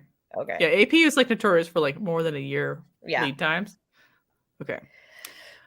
But at least they're always going to fill your order. So yeah, for sure. You definitely need just a higher end background. I need to update my background. I don't know if I'm going to go pop up or if so let's talk about prices. So pop up backgrounds can be between $700 and $1,000 each. So like I said, if you're doing a corner, you got to think about it. Do you want to pop up for each side? So 2 8-foot pop-ups, that could run you $2,000 just for that. I don't know if the pop-ups have to be 8 feet. When I was in Arlington, most people's were even narrower than 8 feet. They were, even if they had a big row, they did a 6-foot one that was whatever. And then maybe they did a even narrower one that was information. We breed Xanthic ball pythons or whatever. Yeah, right? I mean, so you just have to look around, go to shows, see what other people are doing so you can get your ideas. For me, I'm going to be upgrading to the pipe and drape with the black curtain. And then I don't know how I'm going to change my sign. If I'm What show are you upgrading it for? I was supposed to do it for this one, but I never got around for it. So probably just next year's circuit. There's one in January and March and April. So probably January. And then I don't know if I'll get 2 because I always share with her, but we've graduated into bigger spaces, and so we each have our own corner, and so we don't really even talk to each other anymore because there's so much space to cover. But it feels rude to corner myself away from her with drapes. Well, I'm not 100%. Maybe she'll buy one. I don't know. Or does she want one? I mean, if we both did one all the way across. What if hers was tan to match her right, that would be fine. And yours was purple to match her or whatever, they were complementary but not the same colors to show distinction, but they both correct. So that'd be cool. I'm going to talk to her about that because then that would be fine, but I just didn't get around to it. But I think that it looks much more professional level if you have either a pop-up or you have so that's but you have to ask your vendor if they have that, because some vendors provide that. The only ones I've ever seen are NARBC. Oh, okay. I'm sure there are other ones in the world. God, I'm not trying to speak too specifically, but I've never even been to one in any East Coast city that also has pipe and drape. But it looks very professional. So this is what we're talking about. Professional level. I've been to like scientific conferences with pipe and drape. They were fucking got a huge boner for pipe and drape. Huge boner. Most like engineering conferences. Yeah, most conventions do the pipe and drape every booth. It's very professional. It also can add up real fast. If you do it on the cheap, like I said, you can do it for $200. All right. Now, Jana, we're at 1 hour and 30 minutes. So let's do like so the little things. Yeah, it's like $100 to $200 worth of just stuff. And half of this you could probably like pull from your house, but there's a list of just random things you should probably bring. Do you want me to grab one of my buckets or no? I don't. If you have a 2-hour time limit, we don't have time for all that. Okay. All right. Hand sanitizer and gloves if you want to use gloves. So hand sanitizer. Bring buckets of hand sanitizer. So I bring the big ass like Costco hand sanitizer, and then I have little ones that I put my sticker over their little label, so then they're cutesy in mine, and also no other vendors steal them. And then I have a big ass I have a question. Is it rude to come to somebody's table to take their hand sanitizer? Not to like interact with their table, but just to like borrow their hand sanitizer? I encourage that because anybody wants to sanitize their hands at this. People think it's rude. I've had other vendors comment like, if you're not at my table, please don't use my hand sanitizer. But for me, I'm like, good job. You cleaned your hands. So I don't know. Like it's a bathroom. Like if you need to wash your hands because you want to go eat your food, go wash your hands. I don't care. Know. For me, it does not bother me. Right. Use all the hand sanitizer you want at mine. Anybody that's using hand sanitizer, I'm going to give you a pat on the back. Yeah, like you don't run through it that fast. Yeah, even if you have big ass Costco. People. You fill up your hand sanitizers before every show. And then you have a giant one for you because you're going to be hand sanitizing so many times a day, like all day long. And that's why, like, even though gloves aren't normal, I think you should always recommend it to people. Like, you could have your own gloves on, so you don't have to hand sanitize yourself all the time. Yeah, too. I have a box of gloves, and it lives in my show bins. Right. And I have sanitizer, and it lives like I have my own sanitizer for my snake room and my snake building. They all have big ass Costco sanitizers, like in 3 different places, and those never leave. Those always they exist there. They're like a permanent structure. So you should have sanitizer that lives in your bins. Hot take: at the end of a show, get out some paper towels because you should also have paper towels. Squirt it out and lock it. Okay, those little squirt tops, they lock if you twist them down. Then you don't end up with sanitizer all over the stuff in your bin. That is a bad day for everybody. And if you didn't check your shit before you go to the show, now your tablecloth's covered in sanitizer. Your signs are covered in sanitizer. Your square reader is covered in sanitizer. So like close them after every show, and then you won't have to worry about opening up to a surprise. And sometimes if you go up and over a mountain to travel, things happen. Shit happens. Okay. Sanitizer, gloves, paper towels, and cleaner. So I take F10 cleaner to the shows. I do not. I do. If you have an acrylic display or you have deli cups and it's a multi-day show, or you put them in the night before and it's a one-day show, I'll take chloro, but like I'm not going to kill something in between animals, but it doesn't really matter. I don't know. I just have F10 and that's what I use. So that's what I use. Like you could use chlorhexidine, whatever you use in your room. I just grab my F10 and it goes. So F10 isn't really a cleaner, it's a sanitizer. You know what I'm saying? Well, that's what I take. So if you're trying to clean up organic matter, like somebody pooped, you're wasting F10 doing that. You need something that just is going to pick up and clean the organic matter, and then you would F10 to sanitize it for like the next snake or something. I would just use something cheaper, even just like, I don't know, alcohol or something, just to pick it up. But it's okay. It's just F10 is expensive and doesn't get imported as often as it should, so people run out. She's saying I'm wasting the world's supply. Yeah, a little bit. So you need a hand cart is very helpful, but not required. Not required, but if you have a lot of stuff. I use a camping cart though, because I'm cheap. I recently purchased a hand cart, and I purchased a cheaper one, and I used it for 2 shows, and I was like, what the fuck am I doing? And I went big and I bought the big one, which is twice as expensive, but it is so much better. The wheels are bigger, the cart part is like really thick plastic instead of like really fragile metal. I'm using it at this show. I love it. It's going to help my back. So if you have a really small display and you have one little display and you have one little show bin and everything fits in there, you don't need a cart. Okay. I have 4. Okay. So, the big black Lowe's.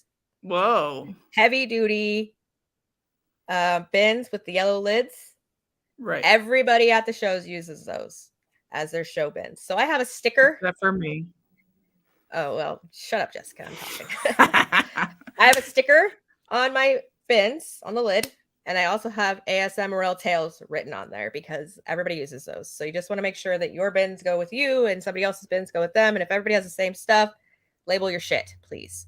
Right. You can use whatever you want, but having like dedicated bins to the task of moving all the little things is helpful. Having dedicated stuff that can just live in your show bins so they're always ready to go. When you get home from a show, wash your tablecloths, refill your stuff, put it all back together, and then put it away in that bin and don't think about it till the next show. And when it's the next show, that part of your show prep is always done. Also, talk to your show coordinator and ask them if what they require for extension cords. So our big show, our 2-day show has specific requirements on what size extension cord you need and that you need the GFCR surge protector unit. They just had like all these specific things that you needed. And so before you go out and buy an extension cord for your lights and your heat or whatever you're using, make sure you talk to them and you get the right stuff so you can use it. So I have an extension cord that is specific just for shows and it lives in my show bin. Okay, hang on. My phone locked out. So now you need some way to hold cash. So it could be a bag, a box, a lockbox, a bag that's kept on your person, a Lisa Frank fanny pack. It sort of doesn't matter, but you need to bring cash to make transactions and you need a place to put it that's safe, that's accountable to you. Because obviously a lockbox can just be stolen. So I prefer having something on my person to a separate lockbox. That's just me. So my homemade display that we made, I specifically included a back that you can shove shit in. And so that's where I have my cash box, but I also have a money bag. And you also need an envelope of petty cash, 1s and 5s and 20s, because people can show up with a bunch of hundreds and you don't want to be able to turn away a sale because you can't break 100, or you don't want to turn away a sale. Yeah. Like you can't break somebody's money. So make sure you have petty cash. Yeah, at most shows, but I still try to have at least $100 worth of breaking potential. Yeah, I have $100 in petty cash that lives in my cash box. I also have keys to all my things, and those live in my cash box. That is where I find them. So they're not loose in my show bin. They are in my cash box, and I have a little thing, and they all sit in there. Also, they give you like 2 or 3 keys to each acrylic display, or if you make if you make your own, and you buy a lock, it'll come with 2 or 3 keys.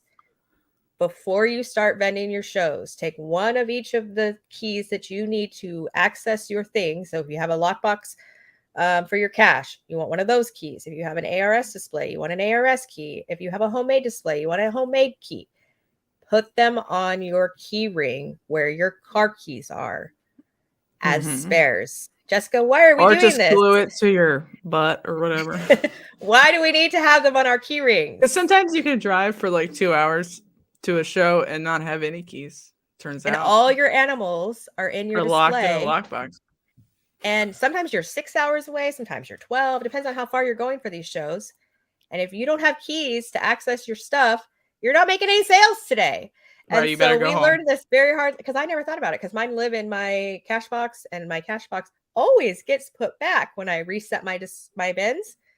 But yeah, there should be some redundancy there. So right. Like I have some in my purse now, and I would never leave my purse because I need money, right? So I have and my keys are in there, so it could be in the key ring. After this happened to Jessica, I took a key off of each of my things, and it now lives. Holy shit! So lives with my car keys, because I'm not going to lose my car keys. I got to drive there, and you got to drive home. So it's like you got to have redundancies. There's a reason they give you multiple keys. Put those other keys in a place that will go with you. If you want to put them in your glove box, somewhere whatever that's car going you to know go you're going to with drive you, to the show. Some in your box, some in your, you take those keys and put them in different places, but label them, obviously, if you have multiple different keys. So just think about that, because if you are loading up your ARS display or your acrylic display and you have to unlock it and then relock it to put your animal in, and then you leave them on your kitchen counter, what are you going to do when you get there? So Jessica happened to have her husband there so he could drive home and come back. Beautiful spirit, my husband. Beautiful soul. So tolerant of But for the first half of the show, I sold stuff, but I didn't give it to them. But she couldn't give it to them. I was like, he's coming one of these days. But we were close enough that she could do that. If it had been like the Spokane show, right, it's 6 I would have hours. left. I would have driven home. Literally, like, she has just wasted time and money and energy, and she cannot do any sales unless she wants to bust open her $600 display. Like, no, and that's not safe for the animal. And that's not, you can't do that. So you just think about that and have your keys in a spare place. That is going to always go with you in case something like that happens. Then RN also mentioned Sharpies, pens, and like waste baskets. So you sort of want a little office to go with you with like a receipt book. I've had people ask me for receipt books. I have a book. I have never had to use it, but you're a business. Yeah, you're technically supposed to do it if they want it. Available if they request it.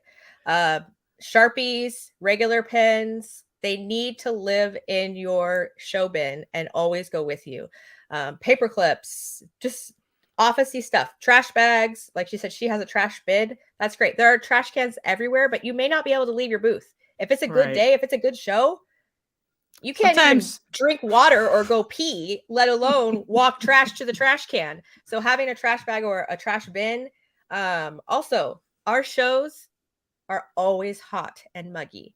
So I have started including a fan because I have sweated through shirts, entirely soaked shirts, because it's 100 degrees and 99% humidity in those rooms. And you are running back and forth, back and forth. Have you started buying like compression mats?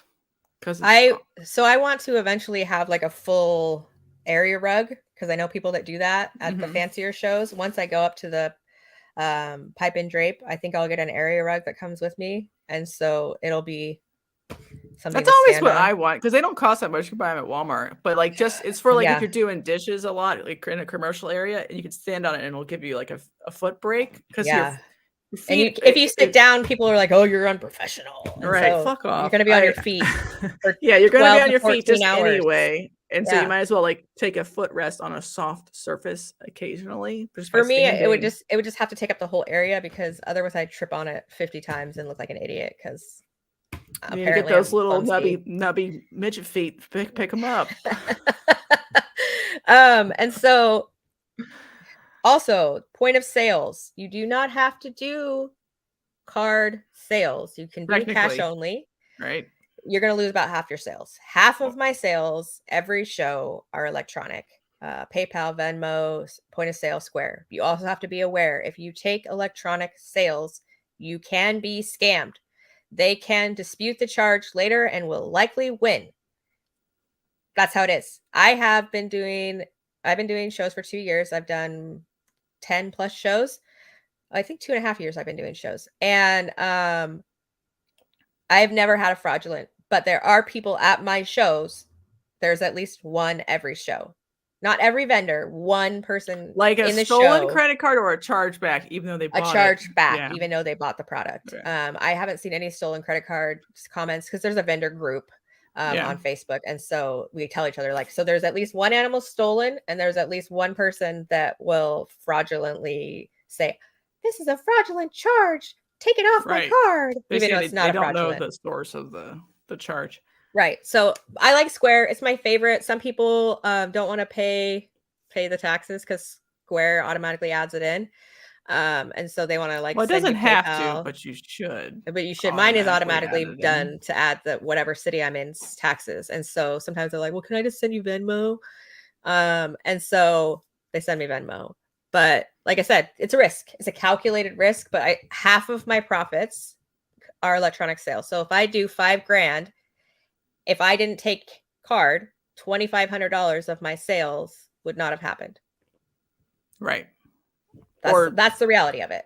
Yeah, and you can advertise like YouTube, Venmo, Cash App, PayPal, whatever. If any of those are ones you also want to do, and people will send that to you too. But most people expect that you're a person selling stuff, and you will take a card.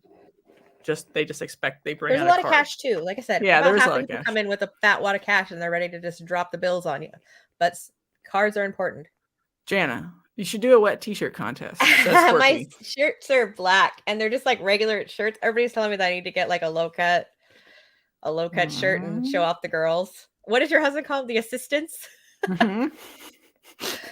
They're ready for duty. They are ready for duty. Yeah, no, I ended up having, we didn't talk about this in any of the setups, but I just assumed people have a shirt that has their logo on it, but maybe we should say that. Have a way that people can identify you with your business.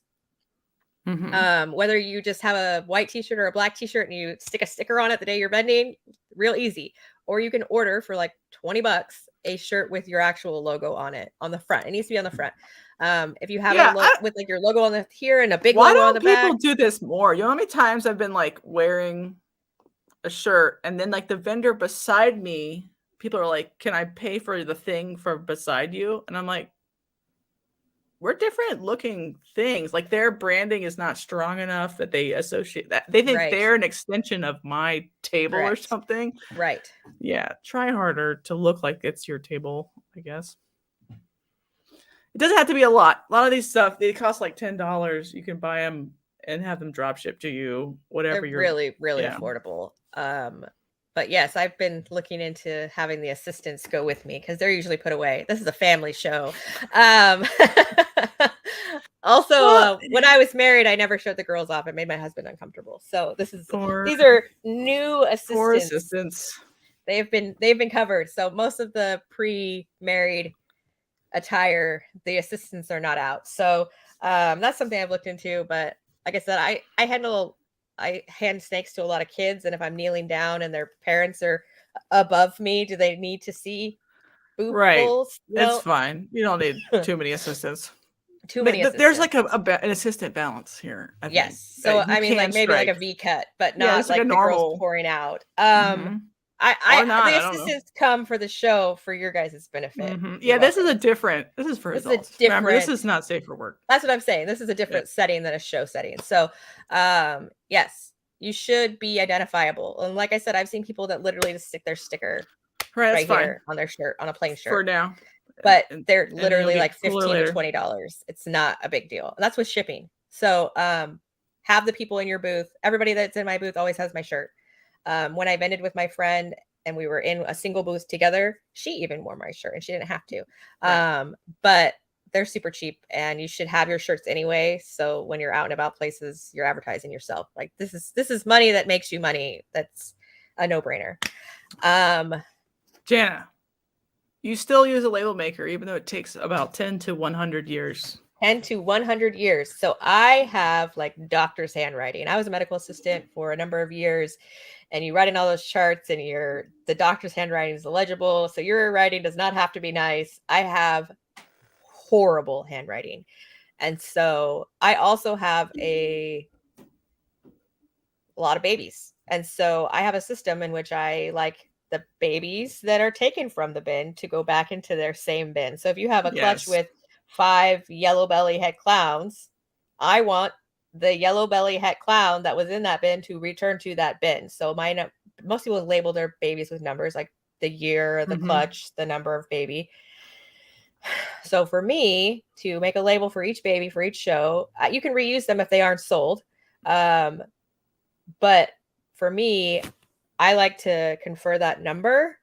And I like to put if they are live eaters or frozen thawed eaters, because these are mostly pet homes. And so they need to know if they're eating live or frozen thawed. So I have all of that on the bins that they live in. And I like to confer that information to the deli or the acrylic that they're going to. And so that information is on the labels that I print out. And so, yes, I could write those on all the things. People wouldn't be able to read it. So people like it when you handwrite and you write in blue and pink so they can tell if it's a girl or a boy. And I've talked about or looked at getting blue and pink labels or whatever.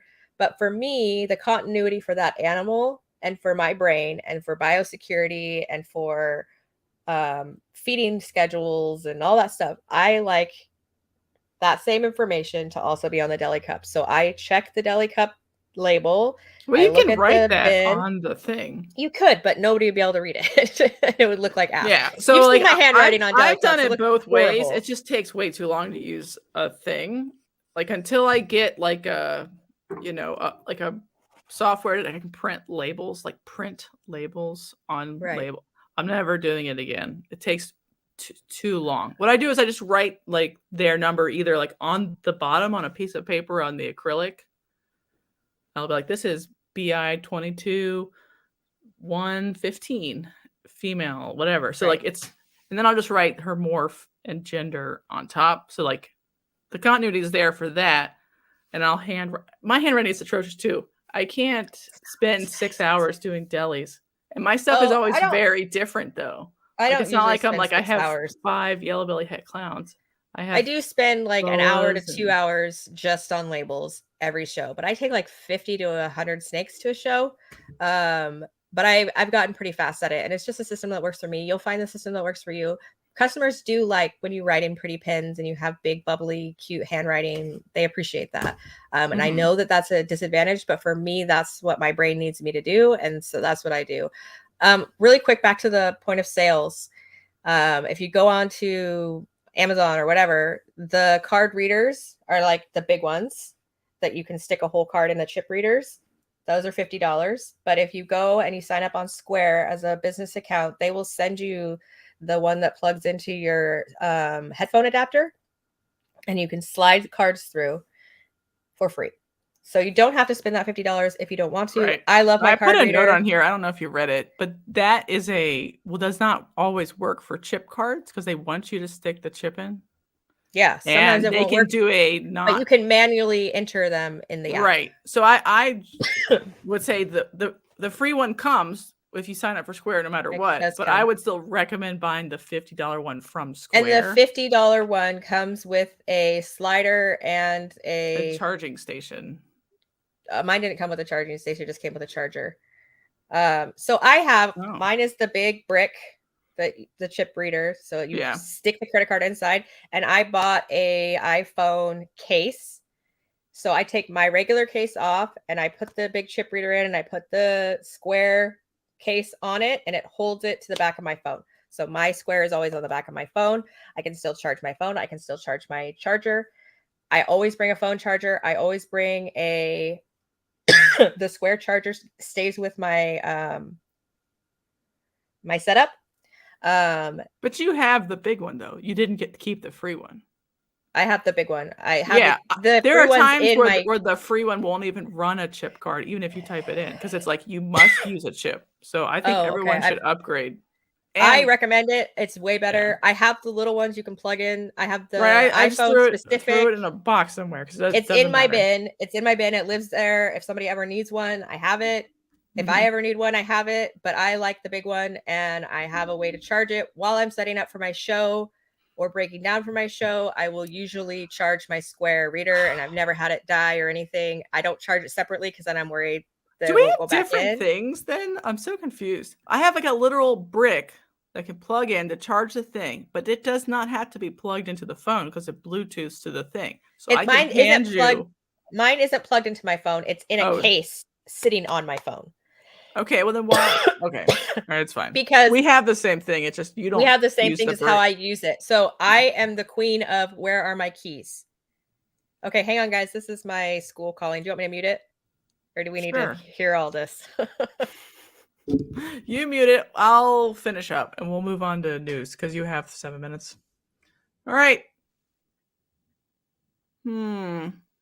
So you should buy. So I've had chargebacks.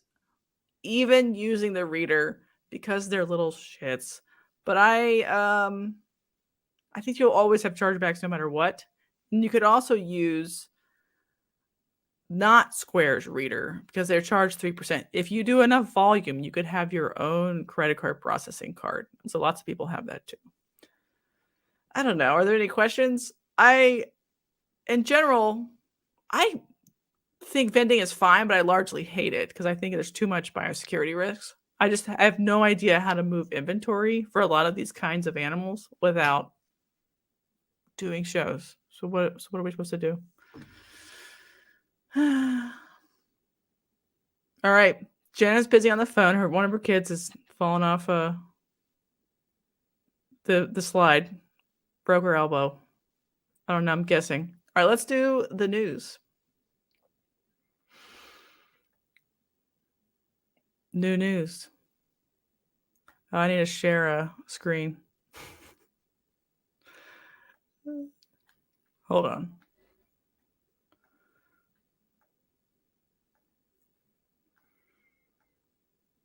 Yellow belly has been added to the genetic testing.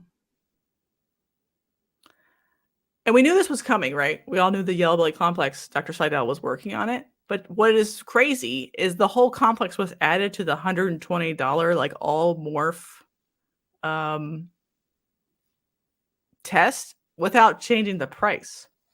So that's good, right? I was worried like the price would scale a little bit too much. But there still needs to be like an in-between price. Like if you want 3 of the 10 morphs, not just 10. What is it, 12 now? Is it 12, Jana? Is what, 12?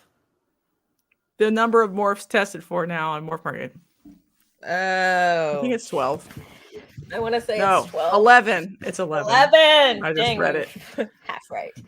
Okay. So the price is the same, but there's no like in between price. It's still $65 for one or whatever, like an in between price, or you buy all 11 for $120. But if you really just want to know yellow belly or clown, there's no like that's so frustrating. In between price yet. Maybe they'll take meaning. Oh Lord. I don't know what you're talking about. Spread. So sizes, that depends on the venue and the coordinator. So you can ask the coordinator when you email them about prices, if they have 6-foot tables or they have 8-foot tables. All the tables she means like the composition of your table. Like, do you sort it by species, price? Oh, like what's on your table? So I have a big homemade display that I put animals under $200 in deli cups, and it has a light, and I put a big sign on it that says animals under 200. Those are usually parents that are trying to appease children, and they don't give a fuck. Dumb children. Young children. It's a pet. Who cares what it looks like? They have a very specific smaller price range, and they want the animal to fit in that price range. And so I have them all in the same place. And then I have 3 tiers on either side of that usually. And I put animals by size because I have the 3, 4, and 5. Along the front, I usually try to put eye-catching snakes. I don't really care about prices. I usually will there'll be at least 3 bananas in the front, because those are crowd pleasers. Those sell to the people who have, a bigger price budget, like the 500 and under, and they want something flashy. They already have their normal one at home. They're looking for something real pretty, and bananas sell like hotcakes. Most of my males, if you'll notice, if you've heard me talking about, most of my males have banana. That's because the byproduct, the males that I don't need, are bananas, and those sell very well at shows. So I usually have the eye-catching, really nice snakes in the very first row. And then the other rows I will do according to size, and I try to distribute. So like say I have 4 multi-gene het desert ghost females, I'll try to put 2 on one side and 2 on the other side. And so you learn to how to distribute. If you're doing all deli cups, usually grouping them by pricing helps people to decide what's your price range. Or if you want to group them by frozen thawed and live eaters, those are generally the 2 big categories that pet people are looking to fit into. And so I usually group, like I said, the under 200, and then the rest of my snakes usually range between 2 and 1,000.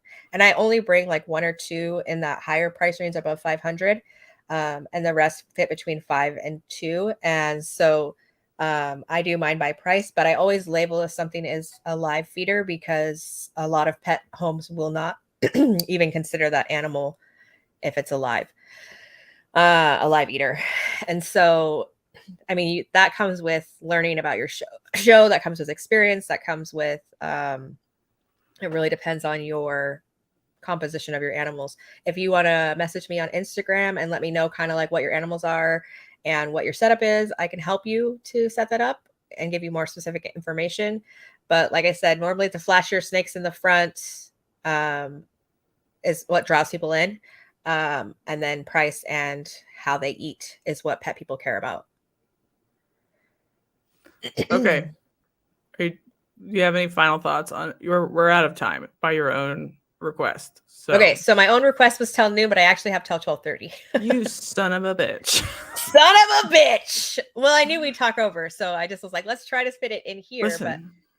But my plan is that I told everybody that I had a thing until 12:30. Okay. Let's go back to the news because we're already doing it. Did we finish the square thing? We did. Yeah. Right? Okay. We beat it to death. We've got it. So if anybody has any questions, message Jana. She loves talking about selling her soul to Satan.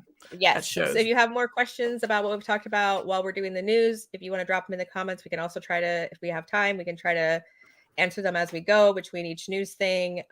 Or you guys can message me if you have specific questions. I have no problem giving you my advice, but like I said, this is Jana according to the Pacific Northwest shows and according to my own experience. So I am not a law. I am not a show coordinator. I don't know the specifics of your area, but I would be happy to help you if you had specific questions that might take a little bit more information from you that we don't have time for on the show. You guys are always welcome to message me.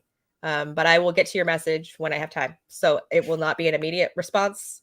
It will be when I have time, and then you respond when you have time. That's how I work. So always blow up my messaging, and I will come to it, and I will answer each thing when I have time, and we'll work it out.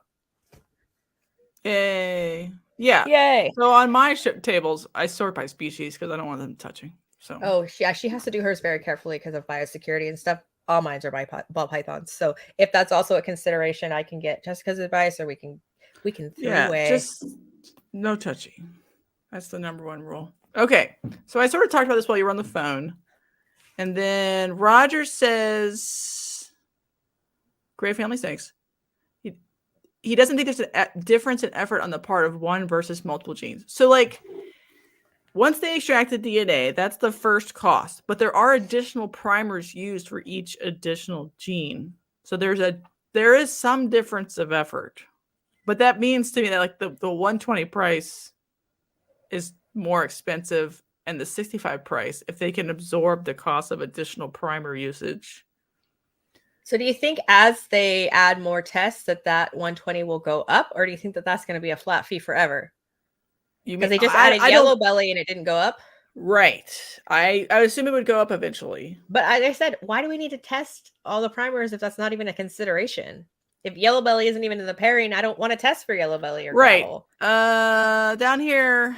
Or I don't need to know if it's het pied, het albino. Morph says the numbers. 65 for one, 25 for one, and 25 for the next. But like, so this is fine, but it's not cheap enough. Like, if you want to know if a clown is gravel or yellow belly, and you want to double check if it's accidentally het lavender, like it needs to be, the base price needs to be cheaper or something, right? Instead of like, or maybe I'm full of shit. I don't know. Because this is, by the way, same technology as this is qPCR. It could be as cheap as what RAL charges.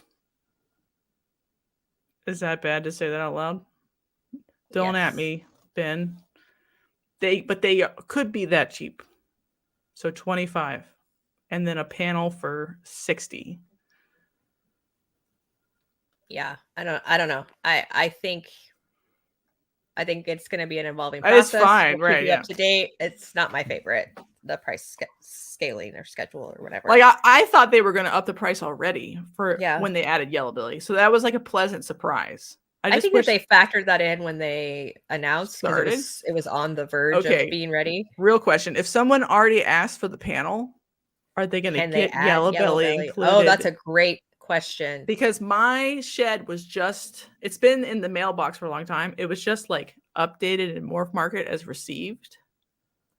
Ooh, so if I had bought a full panel. How long do they say? A week once they say it's been received? It should have already been done by now. But they weren't giving specific. They're like, it should be a week or two. It's already been more than a week. And I know people who sent it in before it opened, and they don't have theirs either. So there's a delay in Texas. Yes, I think they're going to get really overwhelmed really quick, but they'll get a system and it'll. But then why did they open it up to everybody when the betas were happening if they weren't actually ready to do it yet? I think they're ready. I think they're just still figuring out the big. Yeah, I'm not saying they're not ready. I'm saying I expected the result by now, and I don't have it. So, because it's been more than 2 weeks since I sent it in. Right? Who else sent was shed in? Has anybody gotten a result back yet? Like from the current set? I haven't heard anybody that's gotten results yet. So nobody in my friend network group of people have. All right, it's fine. This is the best part of the whole thing. Did you look at the paper? I didn't look at the paper. That's cool. Yeah, remember how I talk about like black pastel is the most severe. Right. Or we talk about vanilla and fire. Yes. Yeah. So this is a visualization of it within the yellow belly complex. It's a great pic. And it shows the exact breaks in the genes and how one is more severe and the one is a little less severe. So everyone should go read this paper. That's really like cool. The announcement of the testing is not as exciting as knowing exactly what broke to make a yellow belly and what broke to make a gravel. It's completely awesome. It was, so RN in the comments points out that the base price we are also probably paying for the last 4 to 6 years of research that has gone into this. And so that's why it's such a big price, is because they've done this for years without payment. And so now they're trying to get back some that they've put into it. Do I have to be like polite or something right now, or you have to be you? So okay, you say you. Because Dr. Seidel did it, not RGI. They are using Dr. Seidel's research to pick the right probes. Right. Yeah, to pick the right probes. He's been doing a lot of work. I'm not saying he's not doing work. I'm not saying he's not worth paying him for his time. But the foundational work was done by her and her grad students. Right. So like he didn't have to do a ton. And people sending their stuff in at cost to them. I'm just saying it could have been cheaper. And maybe it'll be cheaper later. I don't know. It's fine. Lou Balls, the paper is the Morph Market update of adding the complex. If you get their emails. So if you go down here, it's in the paper right here. Right. And so they link it on Morph Market. So just go to Morph Market News, or if you get their emails, it'll be in the email and it'll link you right to their announcement. And then you can click the link to the paper. Yeah. It's very interesting. It's also interesting. Like it's a gene that has relevance to, I actually forget what property of the animal, like some sort of important function in the animal. And we talked about this with like spider genes and then the muscle regulation in boas, like where it breaks is but this one broke somewhere really weird. So then I was like, how many old ivories are there? And so it's possible ivories are not as viable as we think, but that's okay. What do I know? They're fine, everybody, fine-ish, but it is a gene that's important for more than just color. So there's something else a little bit broken in a yellow belly ball python. That's it. Guess how many ball pythons are on Morph Market currently, Jana? Have we hit 50? No, I've been watching it. We're so close though. 48, 125. Somebody put it in the comments when we first started. They must have watched your bullshit. Yeah. Do you have any thoughts about it? I don't have any, I just wanted to talk about where we are. So it's gonna get worse before it gets better. This is what Jessica predicted in her or her market predictions. I don't even think I predicted it like this, though. She didn't predict that it would be this bad, but she definitely predicted that it would be bad, and I was wrong. We'll probably talk about the market again. Yeah, I want it to be a main topic. But it'll be a main topic, probably like springish, when people start having eggs again for that season. Is usually when we discuss the market. The mood strikes me. And so I think it's going to get worse before it's getting better. If you look at the female breeder prices, if you're looking to expand, now's the time. If you're looking to reduce, now is not the time. So we or reduce fast. Or reduce fast. So we have talked about this before. There was a ball python baby boom. Baby boomers, ball python breeders during COVID. Everybody was bored. Nobody had anything to do. This was something they could do at home. So the baby boomers are now back at work. They're disenfranchised, disillusioned at the amount of work it is. There's so many people that may not have produced babies last year that are finally producing babies this year, and they're not selling. So people are like, this is all fraud. I was sucked into this multi-level marketing and it's a lie. And now they're trying to get out. So they have all their babies out and they have all their breeder females that they're trying to sell. So if you looked last year at this time and you were trying to get a single gene visual clown female, you were looking at $1,500. This is an adult breeder ready to go. $1,500 to $2,000 for nothing else other than visual clown. Het clowns with multi genes, they were going for $2,000 too. Pieds, they were going for $1 to $2 per gram. So a 1,500 gram female pied, no other genes, was going for $1,500 to $2,000. Now you can get a plain single gene visual pied female breeder, proven breeder, for what are they right now, like $750? Yes, and somebody was getting out and they dropped a bunch on more market for like $500 or $600. Yeah. Yes. It's like but like I think there's a lot of stuff that's complicated about this that makes like predicting what's going to happen hard. So like it's going to be a rough winter for the market. Yeah, and people are getting out because they're losing jobs now. And not because they want to. So I don't mean to flood the market, but I've seen a lot of collections sold due to job loss, even though like the job market's kind of supposed to be good. The whole world or the whole country's market is in a rough place. It's very inflated. Day-to-day money. I mean, even feeders to feed your things. If you buy feeders and don't make your own. Sorry. What does that mean? Are you going to share with the group, or that's just going to be an inside? You're making her blush. I know, it's so funny. I can't handle it.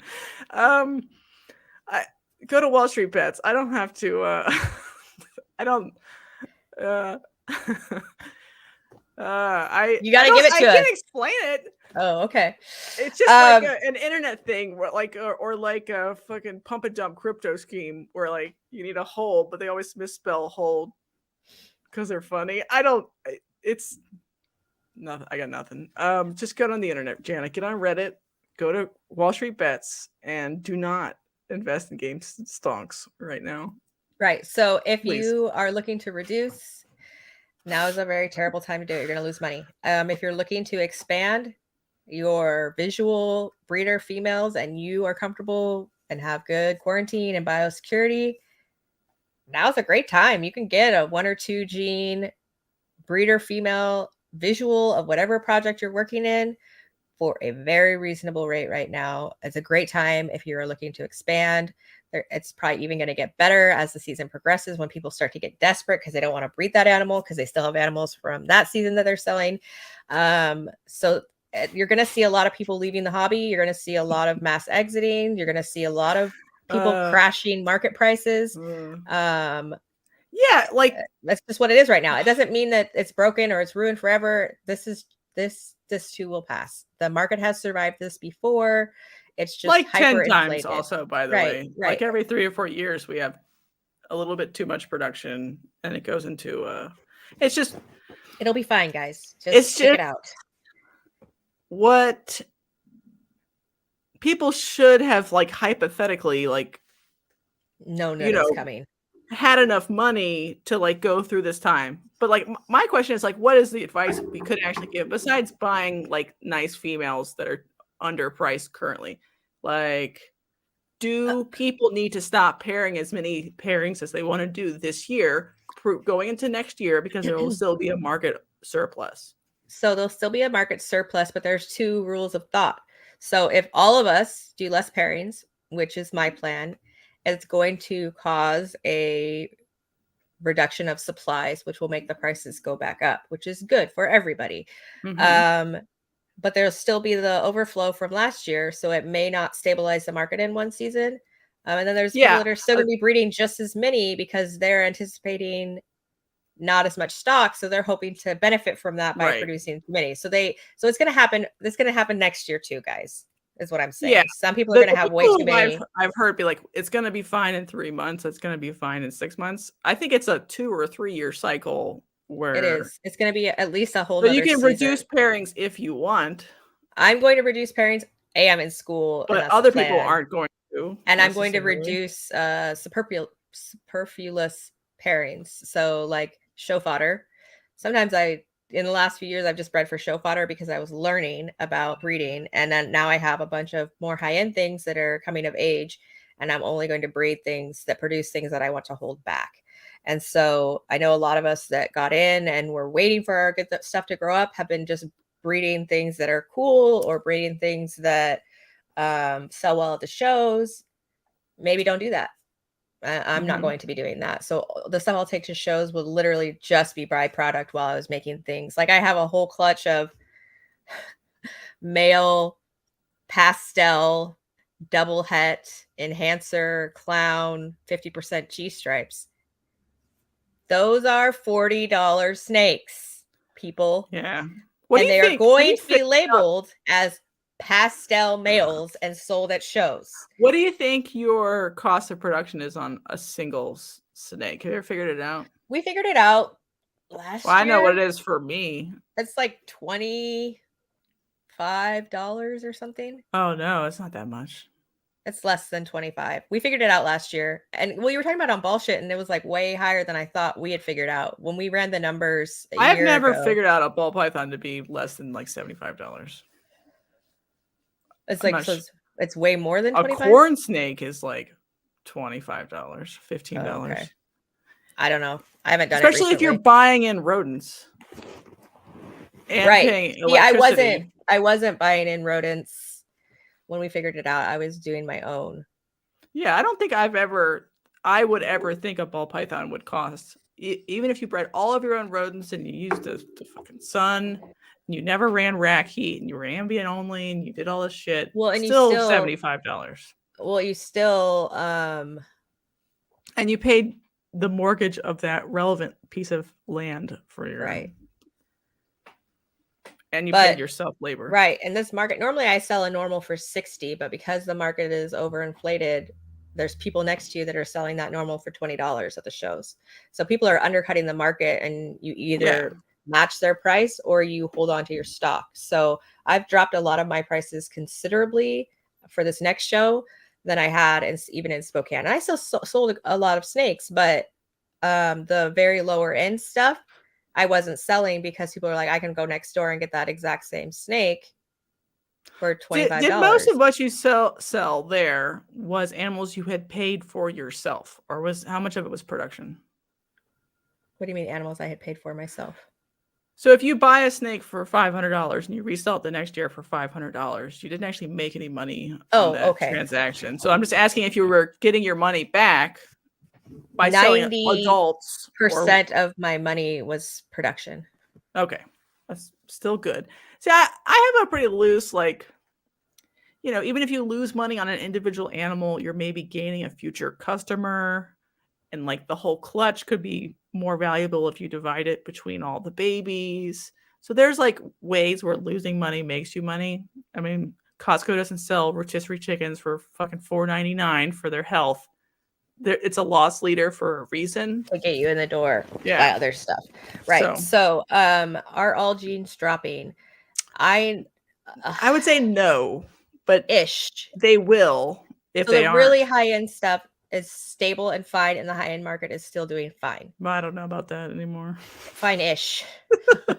We'll see. But I know someone who had a really rad Mardi Gras freeway clutch, and she has animals that have been sitting for 3+ months that are banana freeways, like Enchi freeways.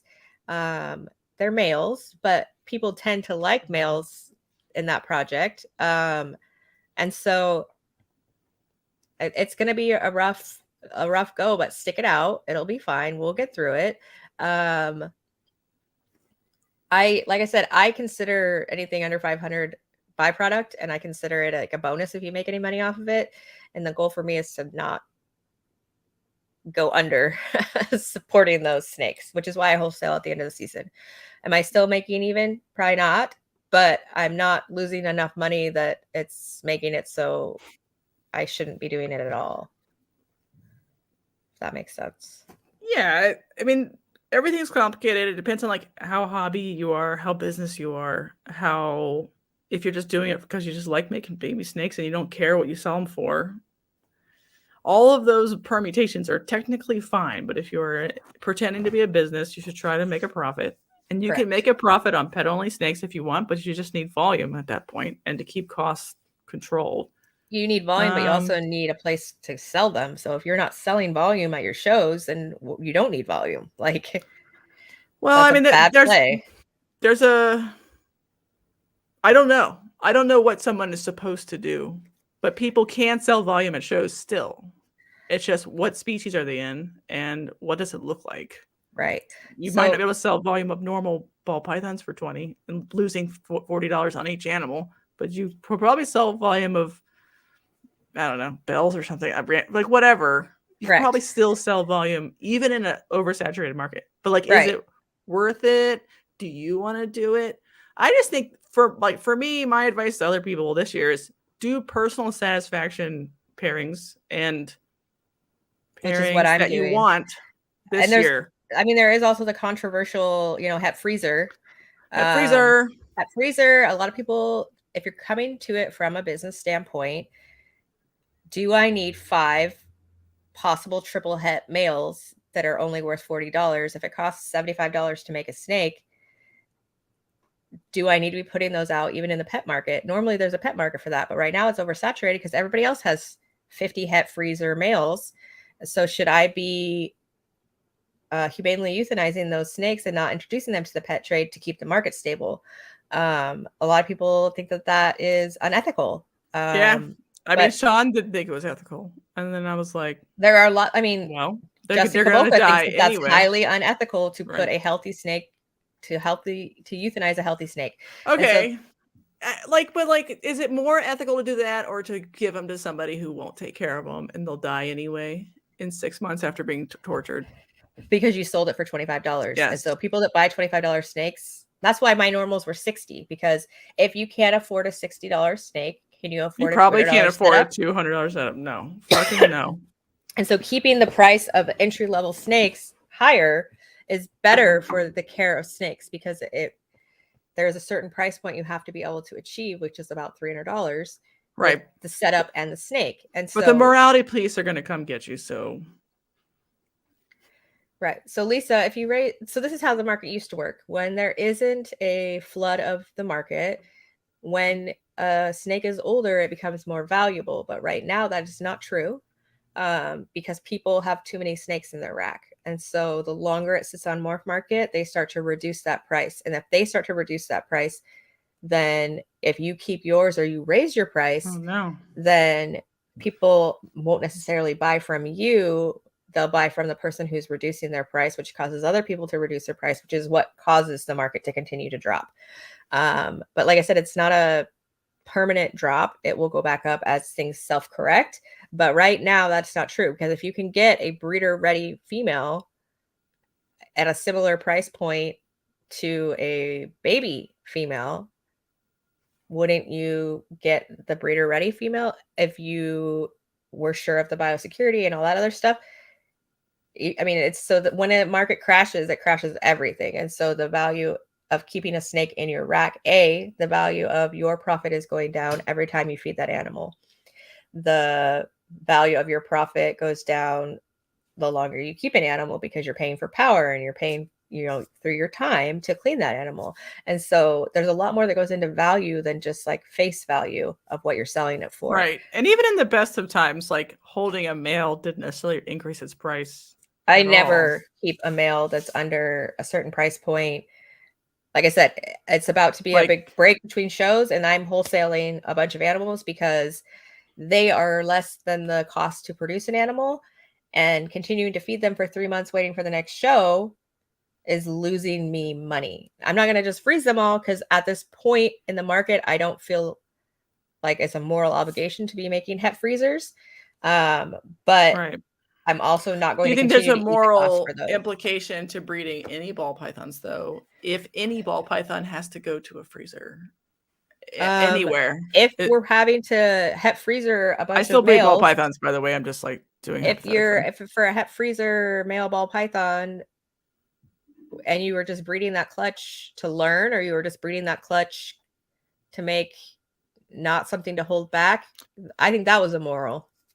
That was immoral to do it for fun.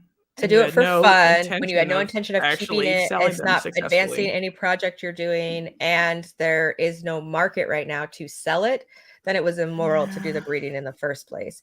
Hopefully genetic testing, RN will fix that. I'm not sure. Says chasing triple recessives. It is making a lot of like byproduct. That's what I'm saying. Like I had a clutch of 6, and 5 of them are pastel het freezer.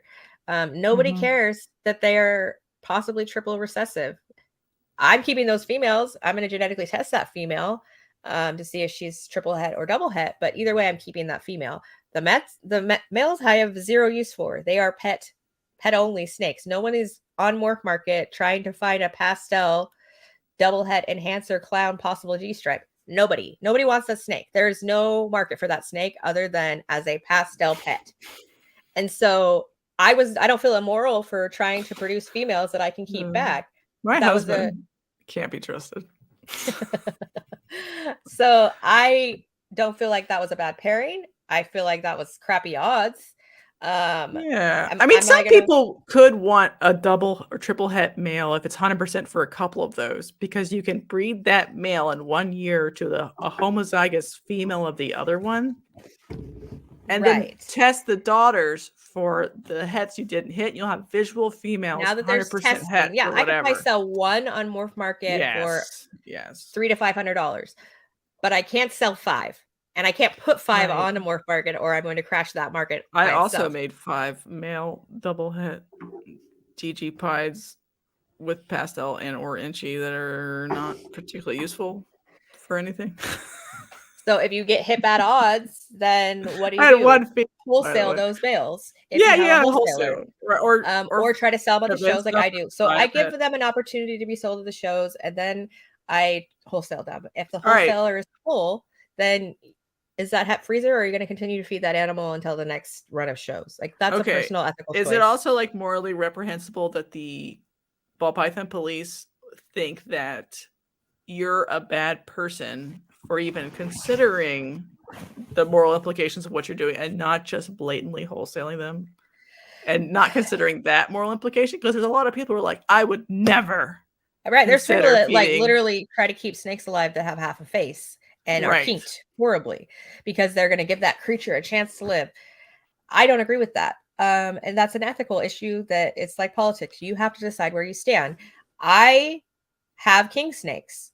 My king snakes love to eat baby ball pythons. If I het freezer something to preserve the market or to reduce my cost of that animal, I am creating food for another animal that helps my production, because I'm planning to breed them again this year, hopefully be successful.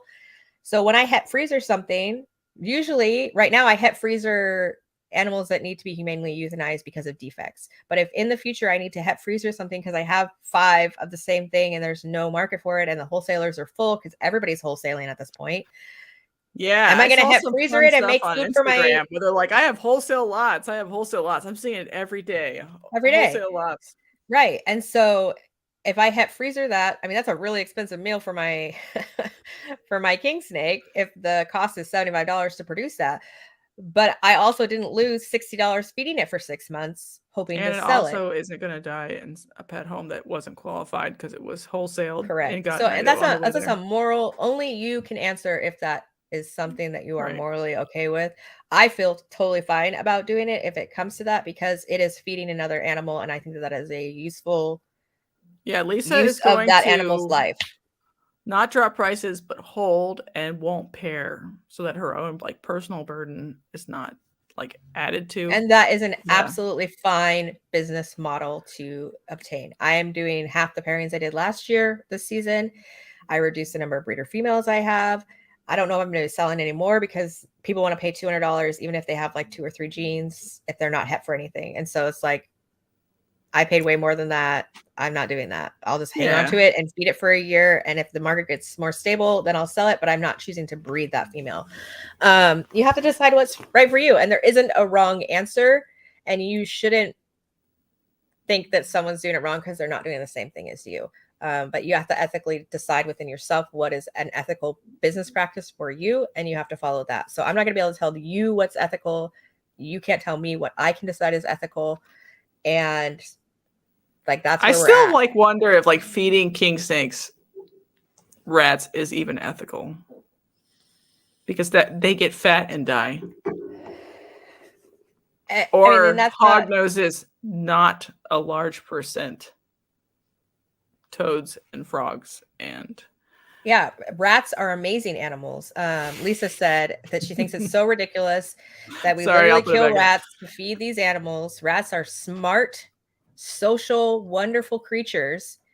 And yes, there are people out there that aren't in the hobby that are like, murderers, you're horrible people, because I know they laugh. Wonderful creatures. They laugh. Rats laugh. Did you know that? Rats are amazing. They like dream. Yeah, they're very conscious. And so to say that it is ethical to it's not ethical rats to feed a ball python to a king snake. Right. And then to say it is a double standard is what she's trying to say. And I agree with you. That's how I look at it personally. And that's how I'm justifying my decision of ethics. If it comes to that, then that creature that I created, I love them a lot. Yeah, but if I'm creating this life and it's not going to have anywhere to go and it's not going to become a pet, using it to feed another life is ethical to me, because I do that with my rats. I think that is completely an ethical solution to our problem. Can I tell you something fun? I've been feeding off the corn snakes that haven't died yet, but are like failure to thrive. Like they don't want to eat anything. Right. And so they're starving to death. And I will not watch something starve to death. If you don't eat and you're brand new, and I've assist fed you 2 times after. I've assist fed these things like 10 times. I've been like being a team player. I assist twice. And if you do not start eating and you have not eaten in 6 weeks after you, because I usually wait 6 weeks. Jessica and I have a whole episode on this. I was assist feeding too early, and now I wait like 6 weeks, and then you get 2 weeks in a row. I offer, and then if you don't take it the second time, you get assist fed a second time. And then I don't assist feed anymore. If you cannot at that point recognize food and eat it, you are het freezer, and you will go in the freezer. I'm not going to sit and watch you die after. She doesn't mean literally put them in the freezer, everybody. No, she means humanely euthanize and then put in the freezer to be fed to a snake at a later time. Okay. Correct, because my king snakes are brumating right now, so you can humanely euthanize and then feed it to your snake. But right now they have to be in the freezer because mine are brumating. So for me, I am not, let's keep it alive forever. We've created it and it deserves to live. No, it doesn't. Sorry. H&H pythons, we'll probably do this once at some point, like all the tips and tricks to get somebody to start eating both a ball python and like a tiny colubrid.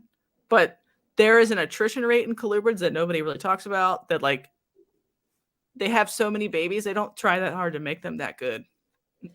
Like they make 20 eggs and there's a percent that are supposed to be bad, don't know how to live good, have domed heads, and not from like something wrong with them. They just don't make that many eggs and they don't put that much effort, corn snakes especially. So you need a king snake if you're going to do colubrids for sure. I have 3 and I have non-viable stuff. Yeah. Or I just do ball pythons. Jana, I don't even have your time is up. My time is up. It is. So I think quirky snakes, we have a whole episode on euthanasia, humanely euthanizing. Yeah, it's about being a Sith Lord. Yeah. We have a whole episode where we talk about how people like calling, why to call, and how the misconceptions of what's an appropriate way to call and considered humane, but actually isn't. So if you just literally chuck it in the freezer, that is a horrific death. Right, for even a baby. It's a horrific death. So we talk about how you can put them in the refrigerator to slow them down, and that helps them have some anesthetization when you humanely cull them. But we talk all about that, and we go into really gruesome details. We talk about the ethics of culling. Alligator's pretty good to clean up. And so there's a whole episode where we talk about it, and we talk about the controversialness of it and go way more in depth in this. We can do another one soon about the ethics and all that involved and what we should be doing in this market where there's an oversaturation, and we can do all that, but I don't have time today because I gotta pack up my shit and go, guys. So if you are local, we will see you at the Hillsboro Pack Northwest. Come say hi, say you listen, get a picture with me, post it to your Instagram, tag us, whatever. Come see me. I'll chat with you. And we will be back next week with, I don't know what we're doing next week. That's next week's problem. Yeah, we don't plan that far ahead. Yeah. We're going to get off here. There was some great podcasts. I'll leave the links in the Facebook group. JMG Jr. is an anime nerd. I want everyone to know that officially. And then Short Tails sold terribly at Tinley. Almost nobody sold anything else besides like super high-end ball pythons and hognose snakes, apparently. So all those links will be in the show notes. Thank you, Jana. Have fun. Everybody go buy some snakes from Jana. What is wrong with you guys? And then for the Hold Back Rack Discord, you can message either of us. It is a private Discord, so you need a link, but all you have to do is direct message one of us, and we can. Hi, Lorga. So Lorga was here. There's also a public group on Facebook, Hold Back Harem, if you don't like the format of Discord. But we'll see you all next week. Thank you so much. It was so great to have all the questions in the comments and have so many people here. It's very exciting. We love you. We'll see you next week. Bye-bye. It keeps happening. It's just awkward. Yay.